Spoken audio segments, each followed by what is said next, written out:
وقال النبي صلى الله تعالى عليه وسلم انما بعثت معلما او كما قال عليه الصلاة والسلام.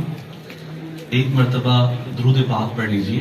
اللہم صلی علی سیدنا محمد وعلی آل سیدنا محمد وبارک وسلم. سب سے پہلے میں فاسٹ یونیورسٹی کی انتظامیہ، جس سوسائٹی نے سیرت کانفرنس کا انعقاد کیا، جتنے بھی آرگنائزرز ہیں، سب کا شکریہ ادا کرتا ہوں کہ جب ماہ ربیع الاول کی آمد ہوتی ہے تو رسول اللہ صلی اللہ تعالی علیہ وسلم کے ذکر کی محافل اور مجالس مختلف عنوانات سے قائم ہوتی ہیں، جن کی وجہ سے ہم سیرت رسول صلی اللہ تعالی علیہ وسلم سے آگاہی بھی حاصل کرتے ہیں اور نبی کریم صلی اللہ تعالی علیہ وسلم کی محبت بھی ہمارے دلوں میں اس میں اضافہ ہوتا ہے.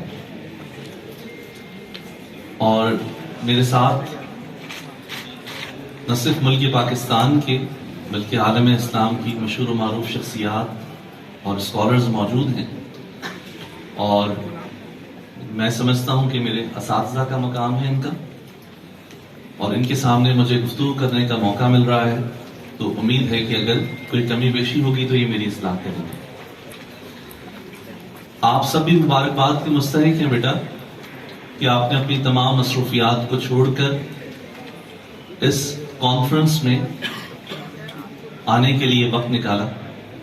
ایک گزارش میں کروں گا کہ دوران پروگرام موبائل فون کے یوز سے تھوڑا سا اجتناب کریں، کیونکہ اس طرح ہوتا کیا ہے کہ ہماری توجہ بڑھ جاتی ہے اور مقرر نے کہا کچھ ہوتا ہے اور سمجھتے ہم کچھ ہیں.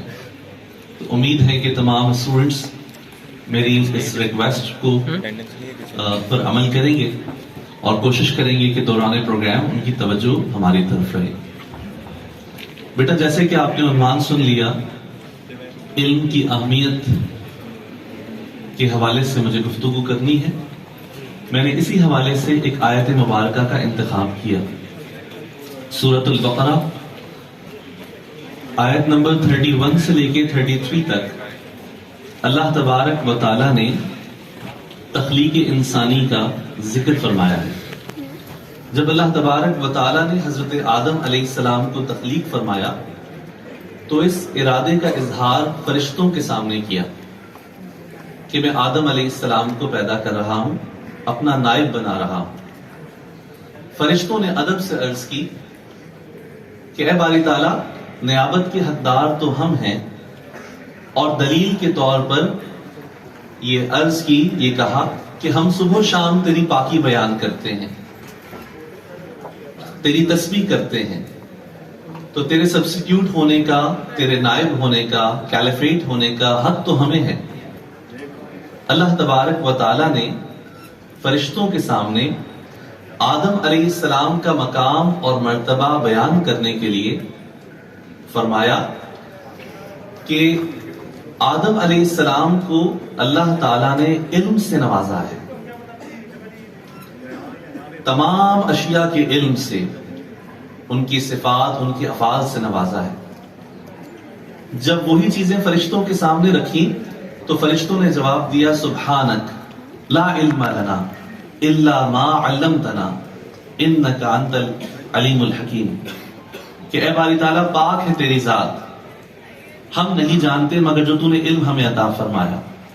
عزیزان محترم، میرے بیٹے اور بیٹیوں، اس آیت مبارکہ سے علم کی فضیلت اور اہمیت کا اندازہ ہوتا ہے.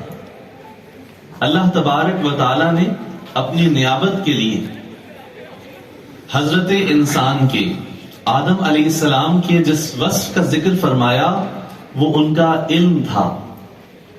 اور یہ بھی ساتھ پتہ چلا کہ علم تسبیح و تحلیل سے بڑھ کر ہے، یعنی علم عبادت سے بڑھ کر ہے. اللہ تبارک و تعالیٰ کا قرب وہ حاصل کرتا ہے جس کے پاس علم ہو، لیکن ساتھ کچھ شرائط بھی ہیں. علم کے ساتھ صالحیت چاہیے ہوتی ہے، اخلاص چاہیے ہوتا ہے، تقوی چاہیے ہوتا ہے. تو پھر اللہ تبارک و تعالیٰ کی بارگاہ میں بلندی حاصل ہو جاتی ہے۔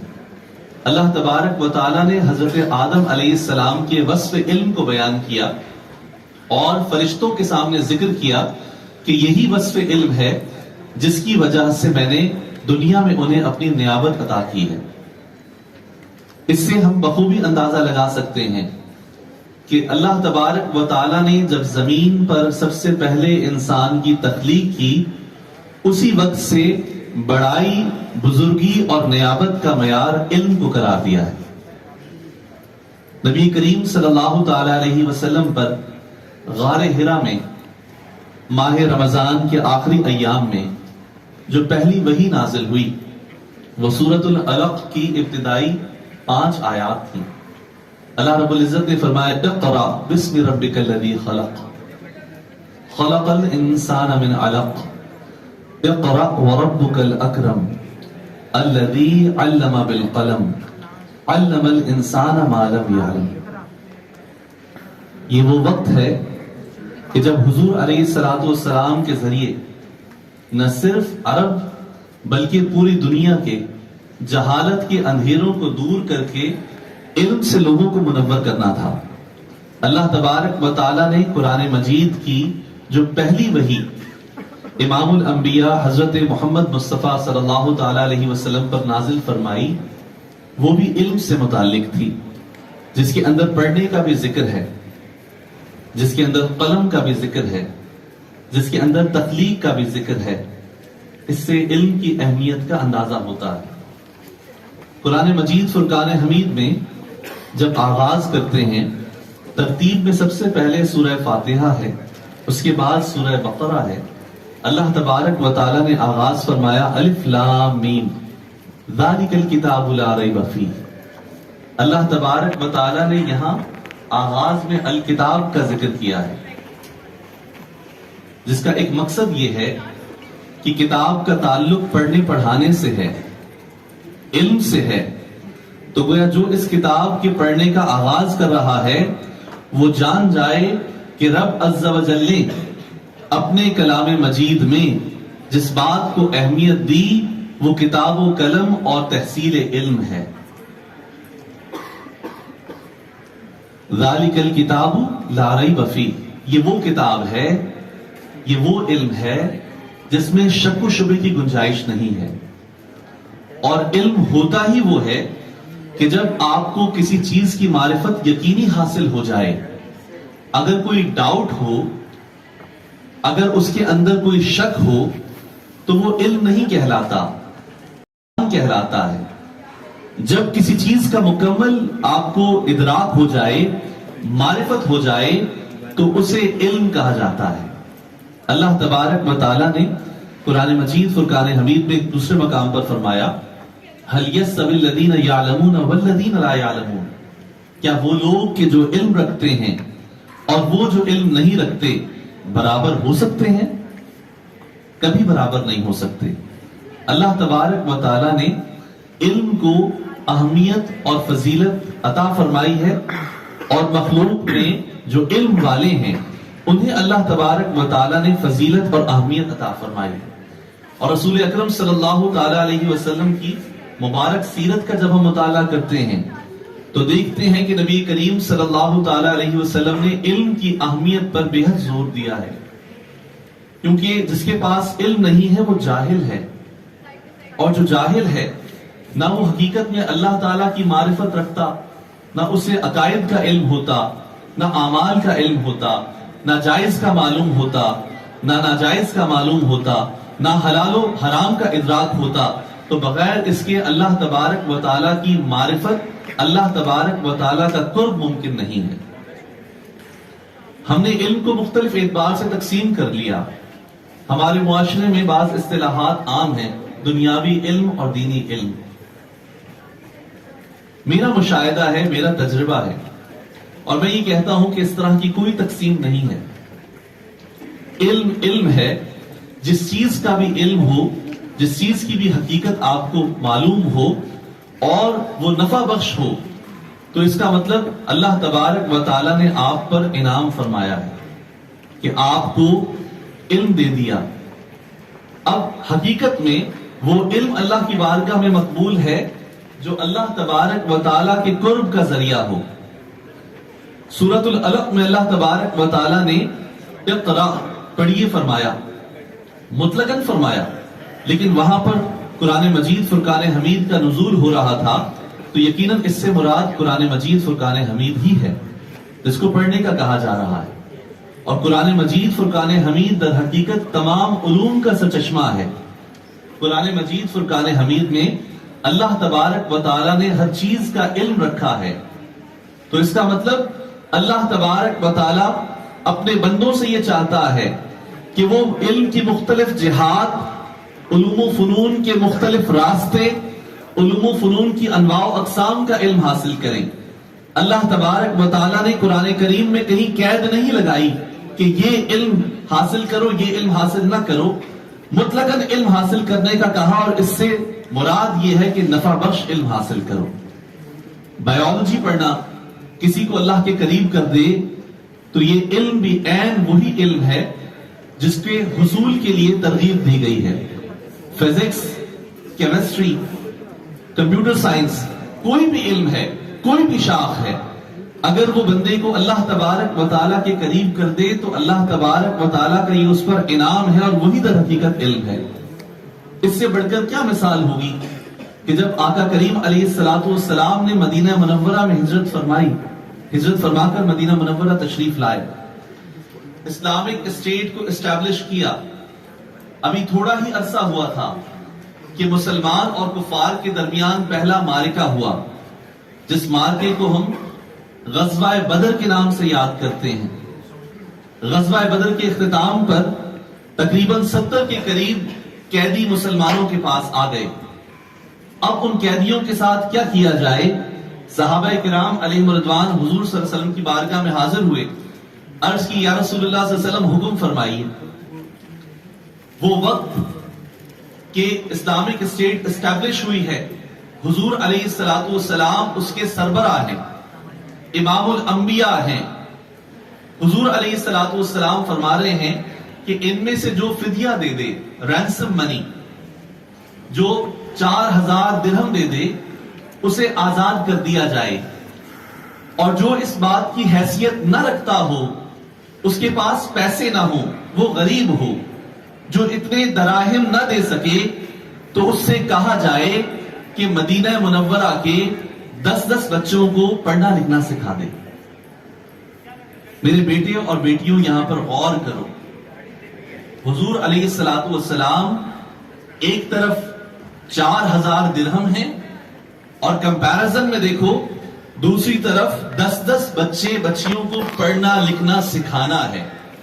وہ وقت کہ جب بیت المال کی ضرورت تھی، وہ وقت کہ جب 313 مسلمان بے سر و سامانی کے عالم میں تھے، حضور علیہ السلام نے آپشن مقابلے میں فدیے کے پڑھنے پڑھانے کو رکھا۔ اس سے علم کی اہمیت کا اندازہ ہوتا ہے۔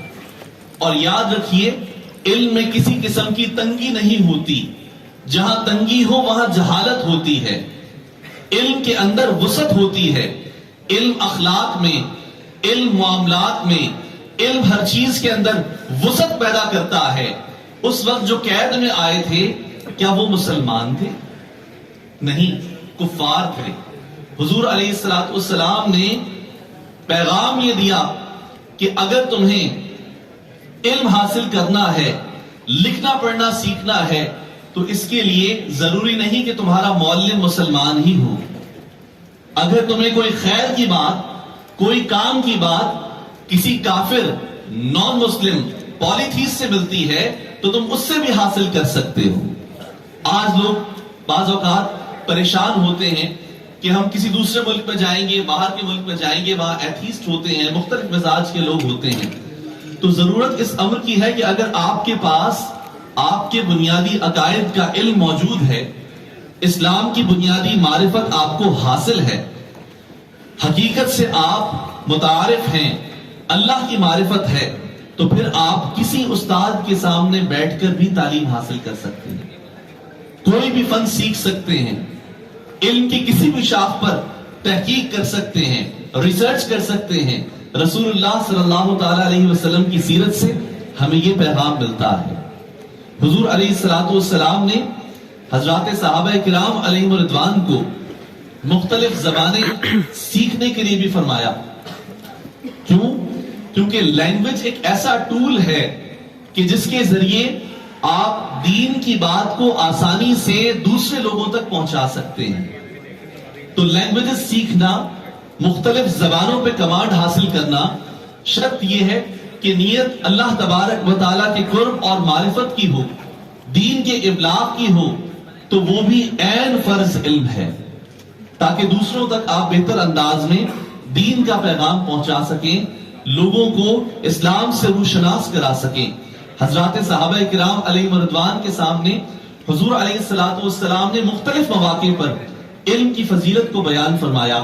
ایک مرتبہ حجرہ مبارکہ سے نکلے، مسجد نبوی شریف میں آقا کریم علیہ السلام تشریف لائے اور دیکھا کہ دو حلقے ایکٹیویٹیز ہو رہی ہیں۔ ایک حلقے میں صحابہ کرام علیہ رضوان بیٹھے ہوئے اور صحابہ کرام علیہ رضوان اللہ تبارک و تعالیٰ ذکر کر رہے تھے مل کے۔ دوسرے حلقے میں حضور علیہ السلام نے دیکھا کہ صحابہ کرام علم سیکھ اور سکھا رہے ہیں۔ نبی کریم صلی اللہ تعالیٰ علیہ وسلم نے اس حلقے کو فوقیت عطا فرمائی۔ حضور علیہ السلام کی ایک حدیث جس پر بعض محدثین نے کلام بھی کیا ہے، لیکن بہرحال نبی کریم صلی اللہ تعالیٰ علیہ وسلم نے علم کی فضیلت اس قدر بیان فرمائی کہ فرمایا اطلب العلم من المہدی الی اللحد، جھولے سے لے کے قبر کی گود تک علم حاصل کرو۔ حضور علیہ السلام نے علم حاصل کرنے کی بہت زیادہ ترغیب دی ہے۔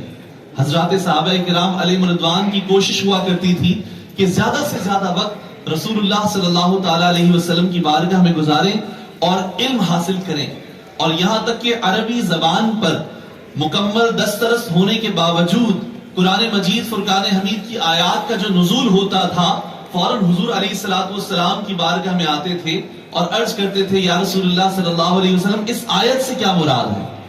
عربی جاننے کے باوجود اس کے معنی اور مفہوم کے حصول کے لیے اس قدر علم حاصل کیا کرتے تھے، یہ ان کا جذبہ تھا۔ بعد کے دور کے اندر جو ہمارے مسلمان محدثین آئے، مسلمان علماء اکابرین جو ہمارے تھے، وہ ایک حدیث سیکھنے کے لیے ایک مقام سے دوسرے مقام تک جایا کرتے تھے۔ اس سے علم کی اہمیت کا اندازہ ہوتا ہے۔ یہی وجہ ہے کہ جب ہم اپنی تاریخ کو پڑھتے ہیں تو ہمیں پتہ لگتا ہے کہ ہمارے اکابرین نے، مسلمانوں نے ایسی ایسی کتابیں لکھی ہیں جس کے بعد میں اہل مغرب نے تراجم کیے اور ان سے ہدایت حاصل کی، علم حاصل کیا، مختلف فنون مسلمانوں سے حاصل کیے۔ مسلمان حساب کے ماہر بھی گزرے ہیں، میتھمیٹکس کے ایکسپرٹس بھی گزرے ہیں، مسلمان بڑے بڑے سائنٹسٹ بھی گزرے ہیں، لیکن پھر آہستہ آہستہ جب تمام اداروں میں تنزلی آئی اور آہستہ آہستہ علم سے اتنا تعلق نہ رہا، تو پھر ہمارے پاس عبادات، معاملات، اخلاقیات تو کسی حد تک نظر آ رہی ہیں، لیکن جو علم ہے وہ نظر نہیں آ رہا۔ اس لیے میں یہ کوشش کرتا ہوں، جب بھی میں گفتگو کرتا ہوں، مجھے موقع ملتا ہے جامعات میں جانے کا، تو میں اپنے بیٹے اور بیٹیوں کی توجہ اس طرف کرانا چاہتا ہوں کہ بیٹا آپ علوم اسلامیہ کی معلومات حاصل کرنے کے ساتھ ساتھ سوشل سائنسز کی، نیچرل سائنسز کی ڈیفرنٹ شعبے میں ایکسپرٹیز پیدا کریں، مہارت حاصل کریں، اور اتنی مہارت ہو کہ جب آپ اپنی فیلڈ میں کھڑے ہو کر اسلام کی بات کریں، قرآن کی بات کریں، سیرت رسول کے آفاقی پیغام کی بات کریں، تو لوگ آپ کی بات کو فوراً ایڈاپٹ کر لیں، کیونکہ آپ کے پاس دین کے ساتھ سائنٹیفک نالج بھی ہے۔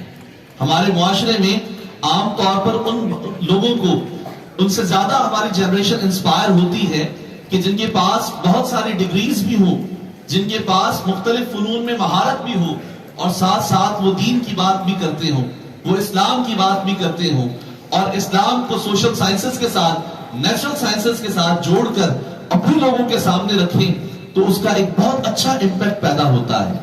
تو آپ ایمرجنگ ٹیکنالوجی کی ایک یونیورسٹی میں ہیں، کمپیوٹر سائنسز کے کچھ اسٹوڈنٹس ہوں گے، ڈیفرنٹ فیکلٹیز کے ہوں گے، آپ اپنی فیکلٹیز میں، اپنی فیلڈز میں مہارت حاصل ضرور کریں، لیکن ساتھ ساتھ آپ کو اسلام کی بیسک معلومات بھی ہونی چاہیے۔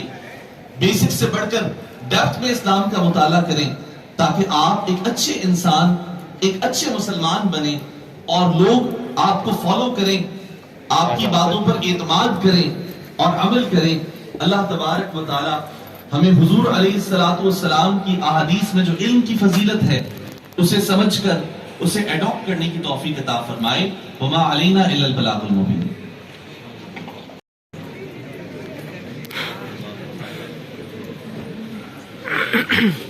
اور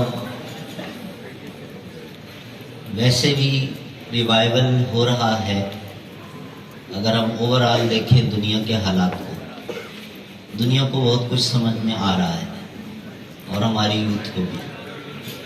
مجھ سے پہلے پروفیسر ڈاکٹر عاطف اسلم راؤ بڑی پرمغز گفتگو فرما رہے تھے، اور بالخصوص ان کی گفتگو کا جو آخری حصہ تھا وہ بڑا قابل غور ہے۔ اب میں اس کو نہیں دہرانا چاہتا، وہ آپ سن چکے ہیں۔ میرا جو ٹاپک ہے کہ اس وقت جو چیلنجز ہیں امت مسلمہ کو، یا چلیں امت مسلمہ کو ہم نہیں بات کرتے، ہم اپنے گھر سے سٹارٹ کر لیتے ہیں، پاکستان سے بات کر لیتے ہیں۔ پیارے نبی صلی اللہ علیہ وسلم نے ان کا کیا حل ہمیں عطا فرمایا تھا۔ رسول کریم صلی اللہ علیہ وسلم موجودہ جو میلادی کیلنڈر چل رہا ہے اس کے اعتبار سے 632 یا بعض نے جو چند دن اوپر گئے تو 633 عیسوی میں اس دنیا سے آپ صلی اللہ علیہ وسلم رخصت ہو گئے۔ لیکن جو دین دے کے گئے وہ اس دنیاوی زندگی کی آخری گھڑی تک کے لیے ویلڈ ہے، یعنی جب تک قیامت قائم نہیں ہو جاتی۔ یہ 2022 کیا، کوئی بھی بڑے سے بڑا فگر لے آئے، اللہ نے جب تک اس کائنات کو رکھا ہے اس وقت تک پیارے نبی صلی اللہ علیہ وسلم کا وہی اسوہ حسنہ، وہی راستہ ہمارے لیے نجات کا ضامن اور ترقی کا ضامن ہے۔ امام مالک رحمہ اللہ کی وہ بیوٹیفل سٹیٹمنٹ ہے جس میں انہوں نے یہ ارشاد فرمایا تھا کہ لن يصلح آخر هذه الامة الا بما صلح به اولها۔ علامہ اقبال شاعر مشرق،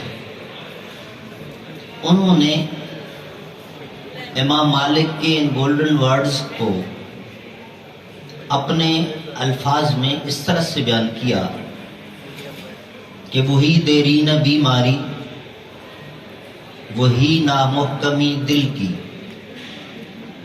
اور علاج اس کا وہی آب نشاط انگیز ہے ساقی۔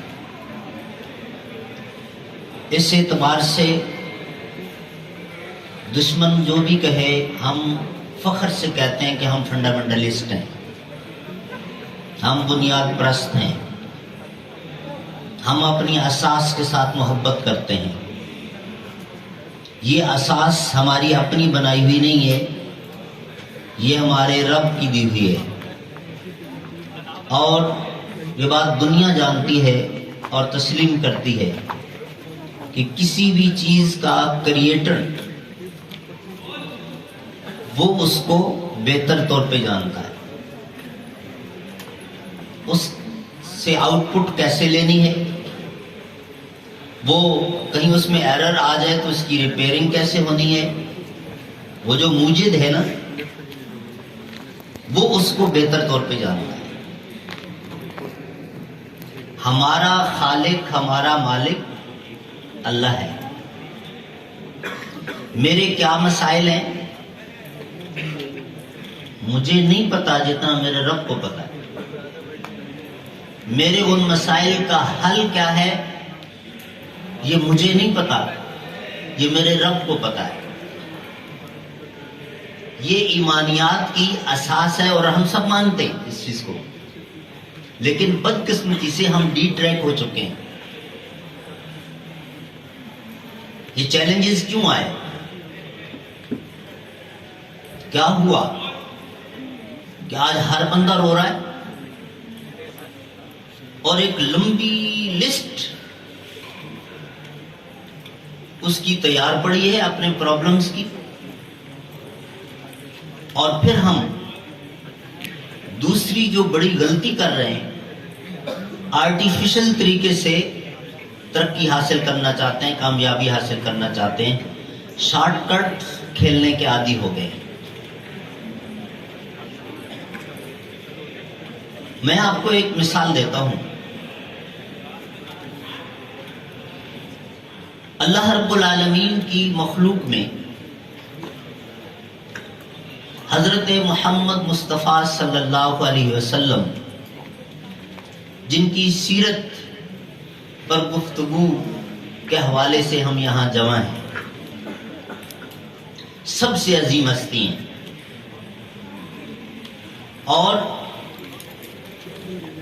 صرف حسن و جمال نہیں،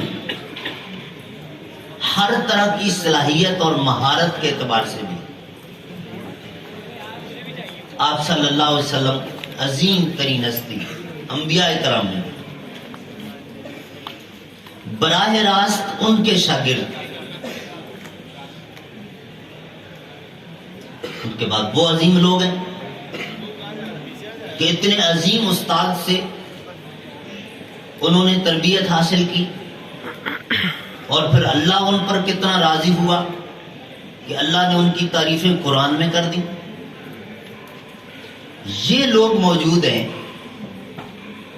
مکہ مکرمہ فتح ہو چکا 18 رمضان 8 ہجری میں۔ عید الفطر کے بعد رسول اللہ صلی اللہ علیہ وسلم 10,000 وہ فائٹرز جو مدینہ سے لے کے گئے تھے مکہ فتح کرنے کے لیے، اور 2,000 یہاں سے مکہ سے فتح کرنے کے بعد جو لوگ آپ کے پاس آئے ان میں سے لیے 12,000 کا لشکر۔ اس وقت تک جتنی جنگیں ہو چکی تھیں ان میں مسلمانوں کی تعداد اس سے زیادہ پہلے کبھی نہیں رہی تھی۔ رسول اللہ صلی اللہ علیہ وسلم کے غزوات 12,000۔ اب پوائنٹ کی بات کرنے لگے۔ کچھ صحابہ کرام جو نئے نئے مسلمان ہوئے تھے، ابھی پیارے نبی صلی اللہ علیہ وسلم سے زیادہ تربیت حاصل کرنے کا موقع نہیں ملا تھا، ان کے دل میں بات آ گئی کہ ہم مسلمان، اس وقت ان لوگوں نے ہمارا کیا بگاڑ لیا تھا، اور وہ جو 313 تھے، آپ لوگوں نے سیرت میں پڑھا ہوگا، اس کو لشکر کہا بھی نہیں جا سکتا۔ اس میں عورتیں بھی تھیں، بچے بھی تھے، بوڑھے مرد بھی تھے، اور بعض لوگوں نے تو ایگزیکٹ فگر نکالنے کی کوشش کی، اوس اور خزرج قبیلے کے سارے دونوں کے ملا کر جو صحیح معنوں میں فائٹرز اگر کسی کو کہا جا سکتا تھا تو ٹوٹل 86 بندے بنتے تھے، کہ جو صحیح فل جوانی میں اور لڑائی اور جنگ کے قابل اس وقت کے لحاظ سے 313 پورے مان لو۔ تو انہوں نے کہا جب ہم 313 تھے تب انہوں نے کہا ہمارا کیا بگاڑ لیا تھا، آج تو ہم 12,000 ہیں، کچھ نہیں ہونے والا۔ تو کیا ہوا تھا ان کے ساتھ؟ قرآن پاک اٹھا کے دیکھیے،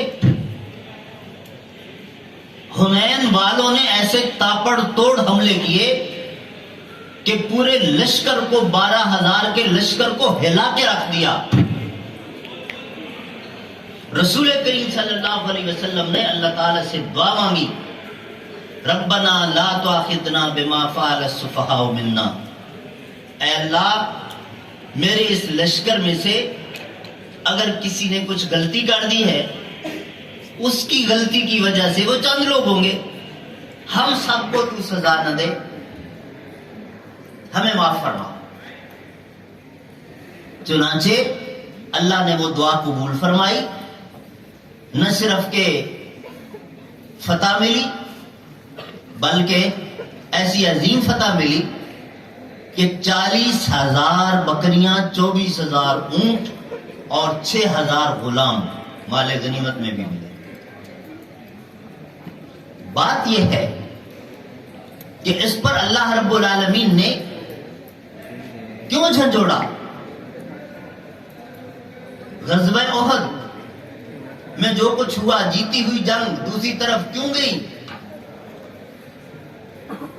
کہ وہ جو 70 ایکسپرٹس حضرت عبداللہ ابن جبیر کی قیادت میں آپ صلی اللہ علیہ وسلم نے کھڑے کیے تھے کہ کچھ بھی ہو جائے، جب تک میں تم سے یہ نہ کہوں کہ آ جاؤ، اس وقت تک اپنی جگہ سے منہ نہ کرنا۔ لیکن ایک موقع پر جب دیکھا کہ دشمن جا رہے ہیں اور وہ نیچے اتر گئے، 61 نیچے اتر گئے، 9 کھڑے تھے،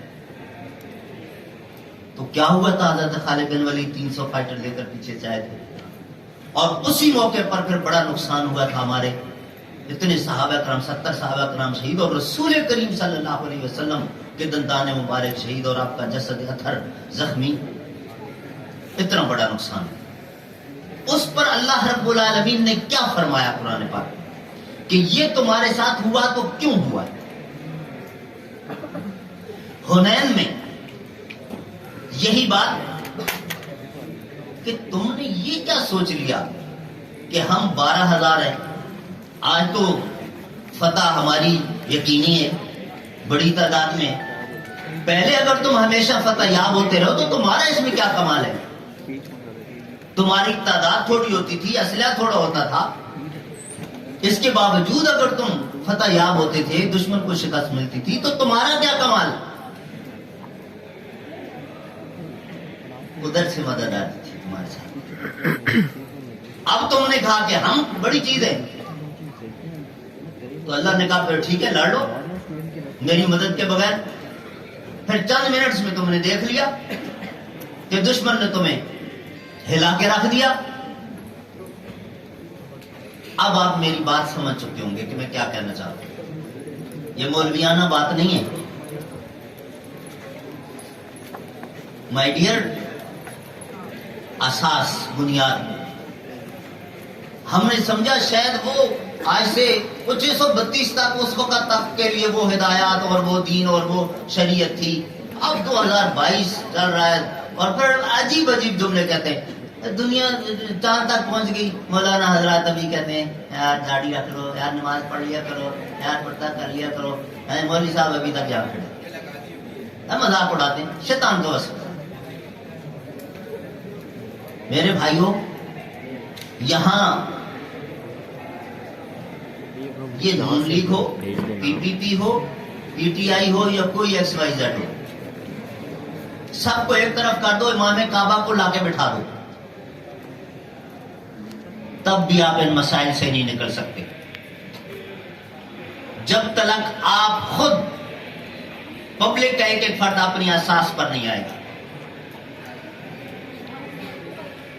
ڈاکٹر صاحب بات کر رہے تھے علم کے حوالے سے، صرف 2 منع ہے نا، میوزک اور میوزک، باقی تو نہیں منع،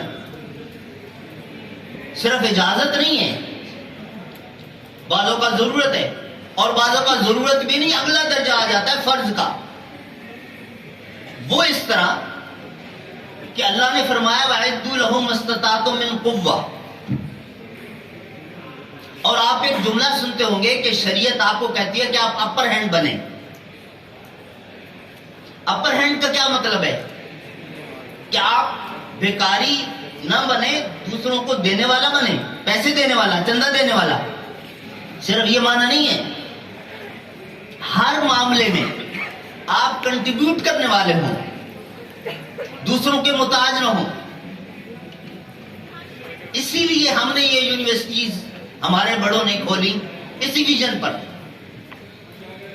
دشمن کے پاس 100 پائلٹ ہے، امت مسلمہ کے پاس 1000 ہونا چاہیے۔ دشمن کے پاس آئی ٹی ایکسپرٹس 1000 ہیں، ہمارے پاس 1,00,000 ہونا چاہیے. ہم مین پاور پرووائڈ کرنے والے بنے, ان سے لینے والے نہ بنے. یہ کیا ہوا؟ سعودیہ اور کویت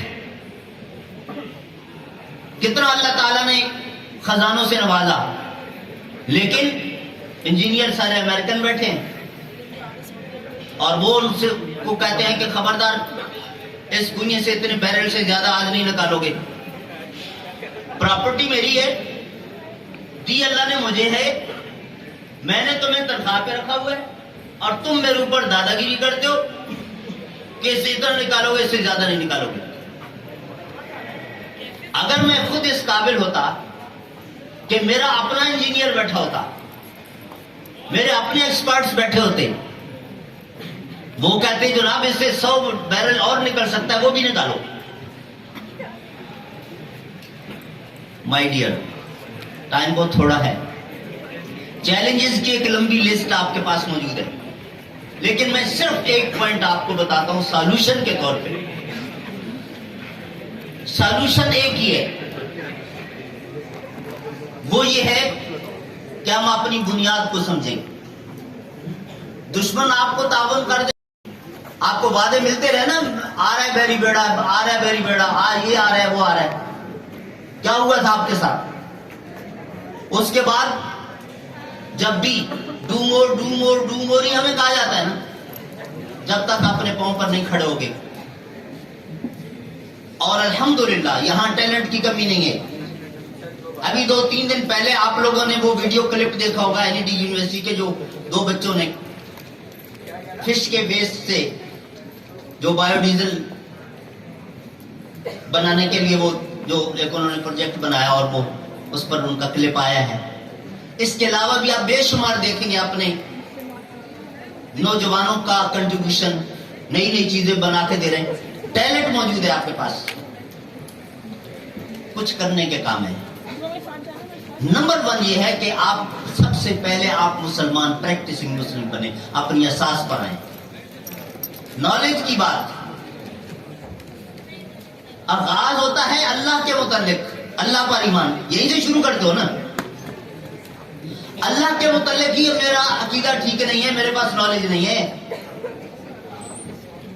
اللہ کو کس طرح ماننا مجھے پتہ ہی نہیں ہے. جیسے میرے مولوی صاحب نے بتا دیا, جیسے میرا دل چاہا, جیسے مجھے سمجھ میں آ جائے, ایسا نہیں ہے. We are bound. ہمارے پاس ایک انگلش کی پروفیسر تھی خاتون, بڑی دلچسپ بعض اوقات باتیں کرتی تھی, لیکن بعض اوقات وہ ڈیٹریکٹ بھی ہو جاتی تھی. ایک دن کہنے لگی کہ تم لوگ مرد جو ہے اپنے آپ کو افضل سمجھتے ہو, اس لیے تم اللہ کو میل مانتے ہو. میرے نزدیک فیمیل افضل ہے, لہذا میں اللہ کو فیمیل مانتی ہوں. میری مرضی, میں اللہ کو فیمیل مانتی ہوں. اب آپ بتائیں کتنی بڑی بنیادی غلطی ہے. ہر رکعت میں آپ پڑھ رہے ہیں قل هو اللہ احد. یہ پروفیسر صاحبان بیٹھے ہیں, عربی کے بھی ایکسپرٹس ہیں, ذرا پوچھیں نا, ہوا میل کے لیے ہوتا ہے یا فیمیل کے لیے ہوتا ہے؟ اللہ اپنے آپ کو میل کہہ رہے, آپ کہہ نہیں میں تو فیمیل مانوں گی, اس لیے کہ میرے نزدیک فیمیل افضل ہے. نہیں, ہم باؤنڈ ہیں. بالکل اسی طریقے سے پیارے نبی صلی اللہ علیہ وسلم کے حوالے سے ایک بہت بڑی غلطی ہم کرتے ہیں. زبان سے کہتے کچھ اور ہیں, لیکن عملاً کچھ اور ہے. بڑی معذرت کے ساتھ مختلف سکولز آف تھاٹ کے لوگ آپ لوگ بیٹھے ہو, میں کامن سینس کی بات کرتا ہوں. فیملی میں گھر میں رہتے ہوئے بڑا بھائی بھی ہے, پیرنٹس بھی ہیں, چلے بچیاں بیٹھی ہیں, بڑی بہن بھی تو ہو سکتی ہے. اچھا, اب جو چھوٹا ہے وہ ماں باپ کا تو فرما بردار ہے ہی ہے, بڑے بھائی یا بڑی بہن کی بھی بات اس کو مانی ہے نا, اور اچھے بچے مانا کرتے ہیں. لیکن ایک معاملہ ایسا آ گیا کہ اس میں بڑے بھائی یا بڑی بہن وہ کہتی ہیں جس طرح کرو, ابا کہتے ہیں کہ نہیں اس طرح نہیں کرنا, یوں کرو. اس وقت یہ چھوٹا کیا کرے گا، اس کا کیا فرض بنتا ہے؟ کیا وہ یہ کہے گا کہ ابا کا تو اب چل چلا ہے، بھائی کے ساتھ یا بہن کے ساتھ زندگی گزارنی ہے، اس کی بات رکھوں؟ کیا کہے گا کہ دیکھ بھائی، میں نے کبھی آپ کو منع نہیں کیا، میں ہمیشہ آپ کی بات مانتا ہوں، لیکن آج معاملہ کچھ سنگین ہو گیا۔ آج سامنے کون ہے جو صرف میرا نہیں تیرا بھی ابا ہے؟ ہاں، اب بات سمجھ میں آئی؟ سپیریئر کی بات مانتے ہو نا؟ ارے یہ تو وہ سپیریئر ہے جس کو اللہ نے بنایا ہے۔ محمد الرسول اللہ صلی اللہ علیہ وسلم، جب ان کی بات آ جائے گی، جب ان کا فرمان آ جائے گا، جب ان کی سنت آ جائے گی، باقی سب نیچے ہے۔ کسی کی بات ان کے ساتھ میچ کرتی ہے، سر آنکھوں پر میچ نہیں کرتی، تو ہم فرق رکھیں گے، ادب احترام وہ اپنی جگہ پر رہے گا جیسے بڑے بھائی اور اس کا، لیکن اس وقت فرض بنے گا کہ ماننے کے بعد ہم اپنے پیارے رسول کی کہ بڑے وہ ہیں۔ ہم نے تو اس پرنسپل ہی کو چھوڑ دیا۔ تو مائی ڈیئر، آخری بات کرتا ہوں، یہ چیز دونوں دو پوائنٹس آج کی اس کی اگر ذہن میں رہ جائیں۔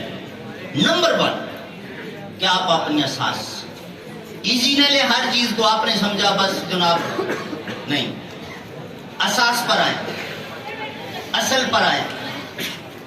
اللہ کی مدد کے بغیر تو آپ کچھ کر نہیں سکتے، تاریخ آپ کے سامنے ہے۔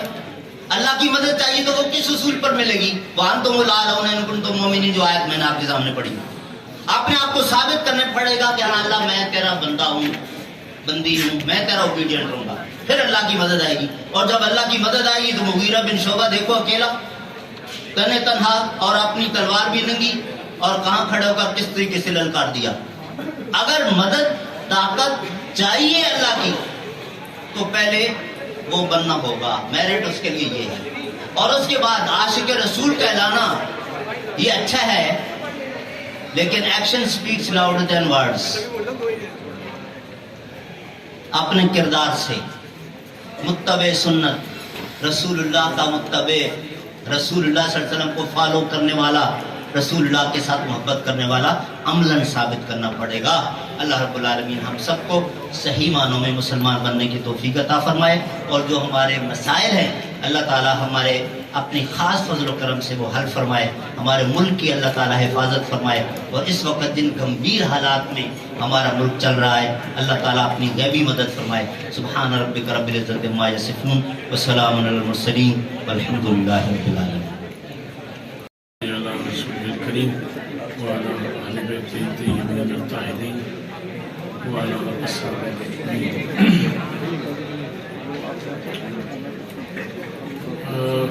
عزیز دوستو، بیٹے بیٹیوں،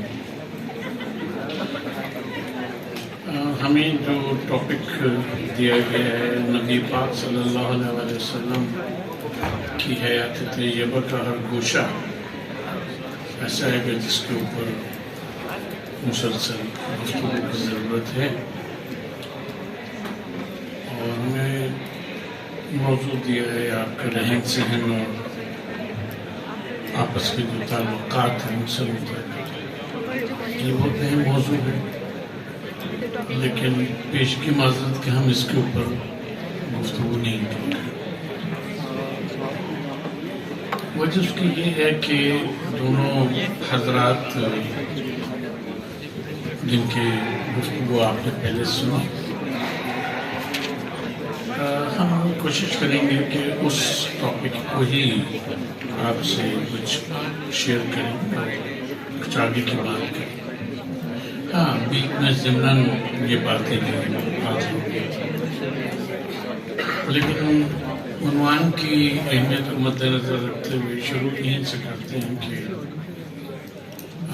ایک بہت معروف جملہ ہے کہ جو ام المومنین حضرت عائشہ رضی اللہ تعالیٰ عنہ سے منقول ہے، اور یہ اثر صحیح ہے کہ کسی نے پوچھا آپ سے، کسی صحابی نے پوچھا کہ رسول اللہ صلی اللہ علیہ وآلہ وسلم کے اخلاق کے بارے میں، تو آپ نے فرمایا کانا خلق قرآن، کہ آپ کا خلق جو ہے وہ، آپ کے اخلاق قرآن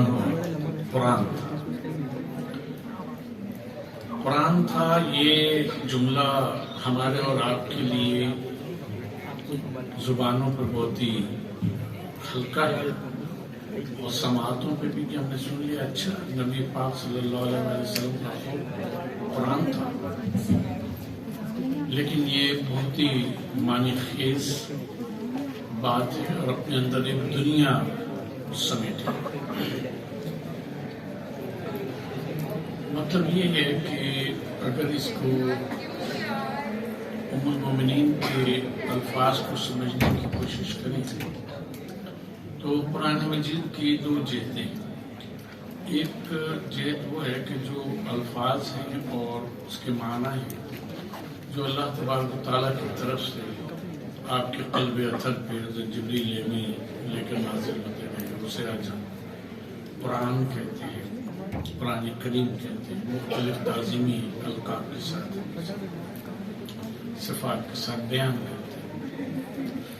لیکن ایک وقت میں دو قرآن تھے، ایک قرآن وہ تھا کہ جو نازل ہوتا رہا، اور ایک قرآن وہ کہ جو مکے اور مدینے کی گلیوں میں اپنے کردار کے ذریعے سے اپنے اس کے ساتھ ہمارے اور آپ کے درمیان، صحابہ کے درمیان، لوگوں کے درمیان جو پھیل چل پھر رہا تھا، بیٹھ رہا تھا، گفتگو کرتے، لوگوں کے ساتھ پیش آ رہا تھا، مختلف کافروں کے ساتھ بھی، مشرکوں کے ساتھ بھی، منافقوں کے ساتھ۔ تو گویا قرآن کا جو ظاہر ہے وہ نبی کریم صلی اللہ علیہ وسلم کی ذات ہے، اور قرآن کا جو باطن ہے وہ الفاظ اور اس کے وہ معنی احکام ہے کہ جو قرآن مجید کے ٹیکسٹ میں موجود ہے۔ بیٹا پیچھے اسٹوڈنٹس پلیز باتیں نہ کریں، اگر آپ کو نہیں سننا ہے تو یو کین واک آؤٹ۔ بیٹا یہ ہمارے نہیں، ہمیں کوئی مسئلہ نہیں، آپ بولیں، لیکن یہ اس ذات کے بارے میں اچھا نہیں ہے کہ ان کا ذکر ہو رہا ہو اور ہم لوگ اپنی لغو باتوں میں مصروف۔ اللہم صلی علی محمد۔ تو نبی پاک صلی اللہ علیہ وآلہ وسلم کا جو طرز زندگی ہے اس میں ہمیں ملتا ہے کہ کبھی آپ نے کسی کی بات نہیں کاٹی، چاہے وہ کتنی ہی غلط ہو۔ ظاہر ہے کہ آپ کے پاس بیٹھنے والوں میں آتے تھے، کافر بھی آتے تھے، وہ اپنی بات کرتے تھے، منافقین بھی آتے تھے، مشرک بھی آتے تھے، آپ بات کو کمپلیٹ ہونے دیتے تھے اور پھر کچھ ارشاد کرتے۔ اسی صورت سے آپ گفتگو جب فرماتے تھے تو اس طرح سے فرماتے تھے کہ ایک ایک لفظ کو انسان گن سکتا تھا سننے میں۔ اب بعض اوقات تو اس کو 3 مرتبہ دہراتے تھے تاکہ بات اچھی طرح سننے والے کے ذہن نشین ہو جائے۔ ہم دیکھتے ہیں کہ لوگ، بعض کی تو خیر عادت ہوتی ہے، اس کو کنٹرول کرنا چاہیے کہ وہ بولنا شروع کرتے ہیں تو سننے والے کے بھی کچھ سمجھ میں نہیں آتا کہ اس دن گفتگو کیا کی۔ تو نبی پاک صلی اللہ علیہ وسلم کا طریقہ یہ تھا کہ آپ ٹھہر کے پوری بات کو اس طرح سے ادا فرماتے تھے کہ سننے والا اسے سمجھ لے، جان لے، ٹھیک ہے، بات کو کاٹتے نہیں تھے۔ اسی صورت سے آپ کا جو رویہ دوسروں کے ساتھ تھا اس میں ایسے مطلب سبق ملتے ہیں کہ انسان حیران ہوتا ہے کہ اچھا ایسا بھی ہو سکتا ہے۔ اور وہ نبی پاک صلی اللہ علیہ وسلم کا حلم، آپ کی برداشت، اور کہنا چاہیے کہ آپ کو دوسروں کی سمجھ اور ان کی جو تہذیب تھی اس کا مارجن آپ تھے۔ اب یہ بڑی امپورٹنٹ بات ہے کہ جو آج کل ہمارے معاشرے میں ہے۔ مثلاً آپ سے کوئی ایک جاہل گنوار کوئی شخص جس نے کبھی شہر کا منہ نہیں دیکھا، کبھی کسی جگہ پڑھا نہیں، کوئی علم حاصل نہیں کیا، وہ آپ کے پاس آتا ہے، آپ سے چلتے میں بات کرتا ہے، کہتا ہے ارے تم یہ کیا کرتا ہے، یا اس میں پنجابی میں یا اور کسی زبان میں ایک غیر مہذب، آپ کے لحاظ سے غیر مہذب انداز سے بات کرتا ہے۔ سورہ حجرات میں، سورہ حجرات میں کیا ہے کہ بدو عراب جو ہیں وہ آتے تھے، اور جو نبی پاک صلی اللہ علیہ وسلم کے حجرات تھے اس کے پاس کھڑے ہو کے، بلکہ وہ نیچے تھے تو کبھی اوپر سے وہ جھانک بھی رہے ہوتے، اور وہ پکارتے تھے اے محمد، یا محمد تعال باہر آؤ۔ تو ادب سکھایا گیا کہ حضور صلی اللہ علیہ وسلم کو اس طرح نہیں پکارتے، ٹھیک ہے۔ اور حجرات کیونکہ نیچے بنے ہوئے تھے، دیواریں بہت زیادہ اونچی نہیں تھی، تو ظاہر ہے کہ پریویسی پہ بھی ہوتا، لیکن کسی تفسیر میں، حدیث کی کسی کتاب میں ایک واقعہ آپ سے منقول نہیں ہے، اور تمیز نہیں بات کرنے کی۔ اللہ تبارک و تعالیٰ نے ادب سکھایا، ان کو رسول اللہ صلی اللہ علیہ وسلم کے ساتھ چلنے کا سلیقہ نہیں آتا تھا، آگے بڑھ جاتے تھے، حضور پیچھے ہیں، وہ اپنے آگے چلے گئے، یا انہوں نے بات ابھی شروع نہیں کی، انہیں نہ خود سے بولنا شروع کر دیا گیا، پوچھا گیا ان سے، جواب خود دینا شروع کر دیا۔ جیسے ہمارے آج کل معاشرے میں ہم دیکھتے ہیں اپنے ینگسٹرز کو بعض اوقات ایسا ہوتا ہے کہ بات کسی سے کی جا رہی ہے، ارے تم چھوڑنا بتا، تو اس کا یہ ادب سکھایا گیا، سورہ حجرات ہی نے سکھایا گیا کہ نہ ان سے پہلے بولو، ان کی آواز پہ اپنی آواز بلند لا ترفعوا اصواتکم فوق صوت النبی، اور نہ ولا تقدموا بین ایدیکم، ان کے آگے نہیں چلو، بلکہ ان کے ساتھ چلو، یا ان سے ذرا پیچھے چلو۔ ہر چیز کا ادب سکھایا۔ حضور صلی اللہ علیہ وسلم کبھی اس طرح سے نہیں چلتے، آپ چلتے تھے ایسے، اس طرح سے چلتے تھے کہ آدمی کو احساس ہوتا تھا ہاں کوئی شخص، بھاگتے نہیں تھے، ایسے چلتے تھے جیسے کسی اونچی جگہ سے ڈھلان سے کوئی شخص نیچے کی طرف اترتا ہے تو جمع کے پیر رکھتا، تو اس میں بھی تیزی نہیں تھی، کہ اپنے چلے جا رہے تیزی سے، پتہ نہیں کون ہے ساتھ کون نہیں، پھر آپ سے لوگ سوالات کرتے تھے تو رستے میں آپ ان کے جوابات بھی دیتے جاتے تھے۔ یہ چیزیں اب ہمارے وہاں موجود نہیں، تو ہمیں جو ٹاپک دیا انہوں نے، ہماری بات ہو رہی تھی پہلے بیٹھے ہوئے تھے سیمینار سے پہلے، ان کا کہ اسی لیے کہ ہمارے بچوں میں اب اس طرح سے وہ آداب جو ہیں وہ موجود نہیں ہیں، اور آہستہ آہستہ ہم ان چیزوں کو نظر انداز کر رہے ہیں، جس سے معاشرے میں ایک وہ پیدا ہوئی۔ اسی طرح سے یہ کہ کبھی ایسا نہیں ہوتا تھا کہ نبی پاک صلی اللہ علیہ وسلم نے یہ فرمایا ہو کہ ارے یہ بات تو تم پہلے بھی کر چکے ہو۔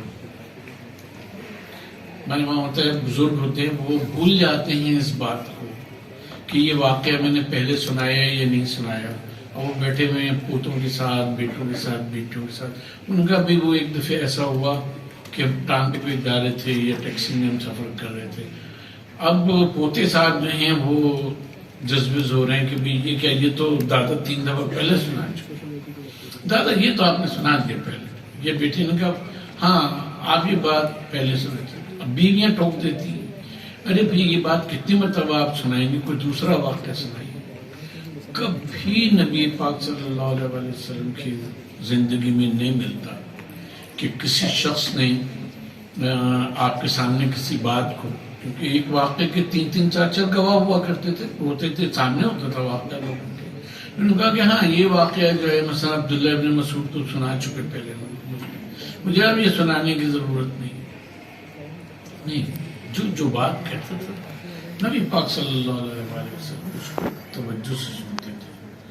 بڑے کا اکرام کرنا، چھوٹے سے محبت کرنا، یہاں تک کہ فرمایا کہ جو اپنے سے بڑے کا اکرام نہیں کرتا اور اپنے سے چھوٹے پر رحم نہیں کرتا، اس کے اوپر کرم کا معاملہ نہیں کرتا، پھر ایسے مندہ وہ ہم میں سے نہیں۔ پھر قرآن مجید میں یہ آئے مبارکہ واردی سے فرمایا گیا کہ یہ تو اللہ تعالیٰ کی رحمت ہے کہ تم اس کی رحمت کی وجہ سے لوگوں کے لیے نرم مزاج ہو. وَلَوْ كُنْتَ فَظًّا غَلِيظًا، اگر تم زبان ویسی سخت استعمال کرنے والے، اگر تمہارا رویہ لوگوں کے ساتھ برا ہوتا، سخت ہوتا، تو تم دیکھتے کہ تمہاری طرف اٹریکٹ ہونے کے بجائے تمہاری طرف سے تمہارے پاس سے بھاگ جاتے. اور نبی پاک صلی اللہ علیہ وسلم کی سیرت یہ تھی اور تاریخ یہ ہمیں بتاتی کہ جو ایک دفعہ آپ کے پاس بیٹھ جاتا تھا، آپ کے پیغام کی، آپ کی گفتگو کی، آپ کی زندگی کی ایسی حلاوت میں، ایسی مٹھاس میں گم ہو جاتا تھا، پھر اس کو ہوتا تھا کہ بار بار اس کی خواہش ہوتی تھی کہ بار بار آ کے آپ کی خدمت میں بیٹھے، آپ کو چاہے دیکھے ہی بولتا ہو، آپ سے سوال نہ کرے، آپ کو سنیں. آج ہمارا معاشرہ ان سب باتوں سے، ان چیزوں سے کتنا دور ہو گیا. اس کے ساتھ ساتھ یہ ہے کہ بات کو دلیل سے کرنا اور وہ بات کرنا کہ جس سے لوگ قریب آئیں بجائے اس کے کہ لوگ دور ہوں. آپ حضور صلی اللہ علیہ وسلم کی سیرت میں کبھی یہ نہیں دیکھیں گے آپ کے پاس جو لوگوں کا مجمع رہتا تھا اس میں غیر مسلم بھی تھے، یہودی بھی ہوا کرتے تھے، کبھی عیسائی بھی آیا کرتا تھا، منافقین اور کفار تو وہی کرتے تھے. لیکن کبھی کسی نے یہ رپورٹ نہیں کیا کسی حدیث میں کہ ہم رسول کے پاس سے اس لیے اٹھائے صلی اللہ علیہ وسلم، اس لیے ہم اٹھائے کہ آپ نے غصہ کرنا اور شور مچانا اور ہماری باتوں کے اوپر یا اس کے اوپر ریپ کرنا شروع کر دیا. کبھی کسی نے. یہ ایک ایسا معاشرے میں معاشرے کو ساتھ لے کر چلنے والی بات ہے کہ ہماری امت مسلمہ نے، تو ہم نہیں کہیں گے لیکن ہم دیکھتے ہیں مختلف ممالک میں جاتے ہیں، مسلم ممالک میں جاتے ہیں، وہاں بھی ہے یہ. لیکن یہ ہے کہ آپس کے جو تعلقات جس طرح سے ہونے چاہیے وہ تعلقات ہمارے آپس کے لیے، وہ جو ایک پیراڈائم نبی پاک صلی اللہ علیہ وسلم کی زندگی میں ہمیں ملتا ہے باہمی رویوں کا اور اس کا، وہ ہمیں آپس میں نظر نہیں آتا. تو ہم نے شروع میں یہ بات عرض کی تھی کہ یہ دونوں ہمارے جو ساتھی حضرات جو بات کر کے گئے ہیں اس کو بھی ہم تھوڑا سا آگے بڑھائیں گے. دیکھیے، ہمارے اور آپ کے جو ڈاکٹر مدنی صاحب کا ٹاپک تھا کہ ہمارے اور آپ کے سامنے چیلنجز کیا ہیں، وہ تو جو انہیں گفتگو کرنا تھے وہ کر کے اپنا ایک چند پہلو آپ کے سامنے بیان کر دیا. لیکن ہم نے اس موضوع پہ پہلے اس لیے گفتگو کی کہ سب سے بڑا چیلنج ہمارے معاشرے کا یہی ڈس انٹیگریٹی جو ہم رویوں کے ذریعے سے ایک دوسرے سے پیدا کر رہے ہیں. اب ہم دیکھتے ہیں کہ ہمارے گھروں میں نے فرض کیے کہ عید کے موقع کے اوپر کزنز جمع ہوتے ہیں، ہمارے بھتیجے بھتیجیاں بھانجے یہ سب جمع ہوئے، ایک دوسرے سے کوئی بات نہیں کر رہا، ڈس انٹیگریٹڈ. یا تو وہ باہر کسی سے فون پہ ٹیکسنگ بات کر رہے اور یا بھی کبھی پوچھ لیا، ہاں بابا ہم بات نہیں کر رہے آپس میں ہوں، لیکن ہم لوگ ٹیکسٹ کے اوپر ایک دوسرے سے. اسی صورت سے وہ جو ملنا تھا، محبت اور جوش تھی، ہمیں یاد ہے ہمارے والد بڑے تھے خاندان میں، سب ہمارے وہاں آتے تھے، اپنی اولاد کے ساتھ آتے تھے. تو اور والد ہمارے سنو، والدہ سے کہا سنو بیگم ایسا کرو کہ کوئی شلوے دار چیز پکاؤ، اس کے ساتھ چاول بھی پکا لو تاکہ سب بچے جو ہیں وہ آرام سے اس سے کھائیں. ٹھیک ہے، 6 ڈشیں نہیں ہوا کرتی تھی، ایک ہی ڈش ہوا کرتی تھی یا اس کے ساتھ چاول ہو جاتا تھا. لیکن وہ محبت تھی کہ آج بھی ہمارے گھر سب لوگ جمع. ابا کو انتقال کو 30 سال، ٹھیک ہے، کہ وہاں جائیں گے تو محبت ملے گی. لیکن اب ہمارے سب کے رویے یہ ہو گئے. دیکھیں آپ آئے ہمارے گھر.